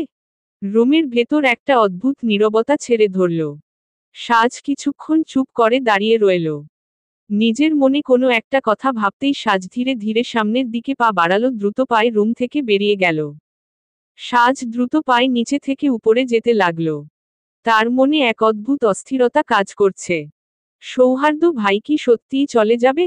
সে কি তাকে থামাতে পারবে? সৌহার্দ্য ভাই কি তার উপর রাগ করে চলে যাচ্ছে? এখন যদি সে সৌহার্দ্যের সামনে যায় তখন কি সৌহার্দ্য সাজের কানের নিচে একটা বসিয়ে দিবে তার এমন সব খারাপ কথা বলার জন্য? সাজের মাথার মধ্যে এইসব হাজারো প্রশ্ন ঘুরপাক খাচ্ছিল। এখন যে বুঝতে পারছে তখন কাজটা করা মোটেও ভালো হয়নি, যদিও সে তখন নিজের মুখে নিজের দোষগুলো স্বীকার করেনি, কিন্তু এখন তার মনের গভীরে একটা অনুশোচনা কাজ করে। সাজ সৌহার্দ্যের রুমের সামনে এসে দেখল সৌহার্দ্য হাতে ব্যাগ নিয়ে দরজার সামনে দাঁড়িয়ে আছে। তার মুখটা থমথমে। একবার তার ফোনের দিকে তাকাচ্ছে তো আবার বারান্দায় দাঁড়িয়ে বাইরে তাকিয়ে কি যেন দেখছে। সাজ কি করবে বুঝে উঠতে পারল না। সাজ সৌহার্দ্যের সাথে কিভাবে বলবে তা বুঝে উঠতে পারছে না। সে কিছুক্ষণ দূরে দাঁড়িয়ে রইল। সাজ কি বলবে তা ভেবে পাচ্ছিল না। তার মনে হচ্ছিল সৌহার্দ্যকে এমনভাবে চলে যেতে দিলে সে হয়তো নিজেকে ক্ষমা করতে পারবে না। সাজ যখন দূরে দাঁড়িয়ে ছিল তখন সৌহার্দ্য সাজকে দেখতে পেল। সে একবার সাজের দিকে তাকালো কিন্তু কিছু বলল না। তার দৃষ্টিতে গভীর ক্লান্তি আর কিছুটা অভিমান মিশেছিল। সৌহার্দ্যের এমন দৃষ্টি দেখে সাজের বুকটা কেমন যেন মোচড় দিয়ে উঠল। সাজ এতক্ষণ ধরে নিজের রাগ আর অভিমান নিয়ে থাকলেও এখন তার মনে হলো সে সত্যিই ভুল করেছে। সাজ সৌহার্দ্যের দিকে তাকিয়ে শুকনো একটা ঢোক গিলল। তারপর সাজ ধীর পায়ে সৌহার্দ্যের কাছে গিয়ে দাঁড়ালো। সৌহার্দ্যকে নিজের দিকে তাকাতে না দেখে সে কিছু সময় ওভাবে দাঁড়িয়ে রইল। সৌহার্দ্য সাজকে নিজের কাছে আসতে দেখে কিছু বলল না, এমনকি সাজের দিকে তাকালো না। সাজের কাছে মনে হলো সৌহার্দ্য যেন নিজেকে সম্পূর্ণভাবে গুটিয়ে নিয়েছে। সাজ দেখল সৌহার্দ্য নিজের ফোনটা হাতে নিয়ে তাতে কি সব করছে। সাজ সৌহার্দ্যের দিকে তাকিয়ে দীর্ঘ নিঃশ্বাস ছাড়ল। সে মৃদু কণ্ঠে সৌহার্দ্যের দিকে তাকিয়ে শুধালো, ভাইয়া আপনি কি সত্যি চলে যাচ্ছেন? সৌহার্দ্য নিজের ফোনের দিকে চোখ রেখেই দীর্ঘ নিঃশ্বাস ছাড়ো। সে এক মুহূর্ত চুপ করে থাকল। প্রথম কিছু একটা বলতে গিয়েও থমকে গেল। সৌহার্দ্য একবার সাজের দিকে তাকালো। সাজ নিজের চোখে আকাশচুম্বী কৌতূহল নিয়ে তার দিকেই তাকিয়ে আছে। সৌহার্দ্য সাজের দিক থেকে নিজের দৃষ্টি সরিয়ে আবারও নিজের ফোনের দিকে দৃষ্টি নিক্ষেপ করে স্বাভাবিক কণ্ঠে বলে উঠল, হুম। সৌহার্দ্য নিজের কথাটা শেষ করতে না করতেই সাজ নিজের হাতের তালু ঘষতে ঘষতে নিজের গলায় এক ধরনের অস্থিরতা নিয়ে এসে অধিকারী কণ্ঠে সৌহার্দ্যের মুখের দিকে চেয়ে আমতা আমতা জিজ্ঞাসা করে উঠল, কিন্তু এত রাতে? আপনি তো না মানে এমন কখনো করেন না তাই? সৌহার্দ্য সাজের এমন আমতা আমতা করা দেখে এতক্ষণ পরে সে সরাসরি সাজের দিকে তাকালো। তারপর গভীর দৃষ্টিতে সাজের দিকে তাকিয়ে জিজ্ঞাসা করে উঠল, আমতা আমতা কেন করছিস? কি করি না? এভাবে এত রাতে যান না ঢাকায়? সাজের কথাটা শুনে সৌহার্দ্য নিজের এক ভ্রু উঁচু করে গম্ভীর কণ্ঠে বলে উঠল, তুই নিজেই তো বললি আমাকে আর এখানে না আসতে। আমার এখানে আসা নাকি সবাইকে অস্বস্তিতে ফেলে দেয়। তারপর কি যেন বলছিলি? ও, মনে পড়েছে, আমি নাকি সকলের মধ্যে ঝগড়া ঝামেলা তৈরি করি। তাহলে আমি থেকে গেলে তোর সহ্য হবে? সৌহার্দ্যের কথাগুলো শুনে সাজ কোনো উত্তর দিতে পারল না। সৌহার্দ্য যা বলেছে তা তো মিথ্যে নয়, সে নিজেই তো কথাগুলো বলেছিল তাকে। সাজ যখন কথাগুলো সৌহার্দ্য বলেছিল তখন তার মনে হয়নি কথাগুলো এতটা গভীরভাবে আঘাত করবে। সাজ সৌহার্দ্যের কথাগুলো শুনে নিজের মাথা নিচু করে নিল। সাজ মাথা নিচু করেই ধীরে ধীরে বলে উঠল, আসলে আমি সেভাবে বলতে চাইনি। সাজের কথাটা শুনে সৌহার্দ্য সাজের দিকে তাকিয়ে একটা মৃদু হাসি দিল। সে সাজের দিকে নিজের দৃষ্টি ঝুঁকি মৃদু কণ্ঠে বলে উঠল, তুই যা বলতে চেয়েছিলি তা আমি ভালো করেই বুঝেছি সাজ। দেখ, তোর দুঃখ পাওয়ার কিছু নেই। আমার সামনে তুই এমন মাথা নিচু করে দাঁড়িয়ে থাকবি না। ভালো লাগে না। সাজ সৌহার্দ্যের কথাগুলো শুনে এবার সত্যিই ভেঙে পড়ল। তার চোখে পানি চলে এলো। সে মাথা উঁচু করে নিজের চোখের পানি মুছতে মুছতে দ্রুত মৃদু কণ্ঠে বলে উঠল, আপনি চলে গেলে দাদুভাই কিভাবে থাকবে? আপনি জানেনই তো সে আপনাকে কতটা ভালোবাসে। তাছাড়া বাকিরা বিষয়টা জানতে পারলে। সাজ নিজের কথাটা শেষ করতে পারল না। তার আগেই কান্নার ফলে তার কণ্ঠটা বন্ধ হয়ে আসলো। সৌহার্দ্য সাজের এমন অবস্থা দেখে এবার একটু তীক্ষ্ণ কণ্ঠে বলে উঠল, সবাই ভালো থাকিস। আমি যাই বরং। সাজ এবার আর নিজেকে ধরে রাখতে পারল না। সে মৃদু কণ্ঠে বলে উঠল, ভাইয়া আপনি এমন কেন করছেন? আমি ক্ষমা চাচ্ছি তো যা করেছি তার জন্য। আমি জানি আমি ভুল করেছি। কথাগুলো সব আমি রাগের মাথায় বলেছি। আপনি তো আমাকে বুঝতে পারেন। তখন আমার দাদুভাইয়ের জন্য খারাপ লেগেছিল বলে। সৌহার্দ্য সাজের কথা মাঝপথে থামিয়ে দিয়ে মৃদু কণ্ঠে বলে উঠল। দেখ সাজ, আমি এখানে আসি কারণ এই বাড়িটা আমার জন্য সেকেন্ড হোম। কিন্তু এখন মনে হচ্ছে, আমার এখানে আসাটা তোর জন্য ঝামেলা হয়ে দাঁড়াচ্ছে। আমি চাই না আমার কারণে কেউ কষ্ট পাক। যাতে কেউ কষ্ট না পায় এর জন্য আমার চলে যাওয়াই ভালো না? সাজ এবার আর কথা বলতে পারল না। তার চোখ দিয়ে অঝরে পানি পড়তে লাগল। তবুও সে নিজেকে সামলে কোনোভাবে মৃদু কণ্ঠে বলে উঠল। আপনি যদি আজ চলে যান তাহলে আমি কখনো নিজেকে ক্ষমা করতে পারবো না ভাইয়া। সাজের কথাগুলো শুনে সৌহার্দ্য কিছুক্ষণ চুপ করে রইল। সাজের কান্না তার হৃদয়কে নরম করে তুলল, কিন্তু সে নিজের অভিমান ছাড়তে পারছিল না। সে কিছু বলতে যাবে তার আগেই সেখানে শুভা এসে উপস্থিত হল। সে একবার সাজের দিকে তাকালো, তারপর সৌহার্দ্যের দিকে তাকিয়ে মৃদু কণ্ঠে বলে উঠল। ভাইয়া, প্লিজ তুমি থেকে যাও। সাজ যা বলেছে, সেটা রাগের মাথায় বলেছে। তুমি তো জানোই ও কেমন। আমার মনে হয় তখন মন থেকে এমন কিছু বলতে চায়নি। সৌহার্দ্য শুভার দিকে তাকিয়ে একটা দীর্ঘশ্বাস ফেলল। সে একবার সাজের দিকে তাকালো, তারপর মৃদু কণ্ঠে বলে উঠল। তোরা যাই বলিস না কেন আমাকে এখন যেতে হবে ভাই। শুভা এবার হতাশ হয়ে পড়ল। সে সাজের দিকে তাকিয়ে মৃদু কণ্ঠে বলে উঠল। ভাইয়াকে নিয়ে নিচে আয়, আম্মু খাবার বাড়ছে। শুভা সেখানে আর দাঁড়ালো না, সে একবার সৌহার্দ্যের দিকে তাকিয়ে মৃদু কণ্ঠে বলে সেখান থেকে চলে গেল। সাজ এবার কিভাবে সৌহার্দ্যকে আটকাবে সেটা ভাবতে লাগল। সাজ এবার সাহস করে সৌহার্দ্যের হাত ধরে ফেলল।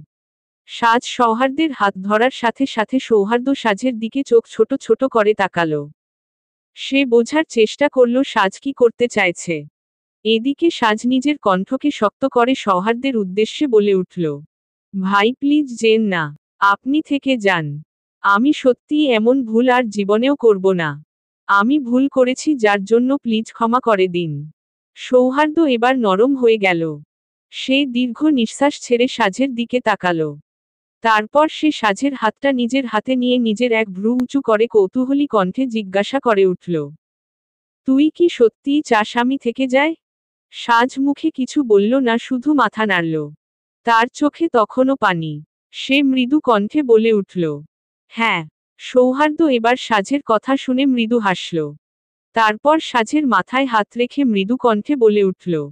ঠিক আছে, আমি থাকব। তবে আজ না সাজ। কেন? ক্ষমা করেননি আমাকে? সাজ শুকনো ঢোক গিলে কথাটা বলল।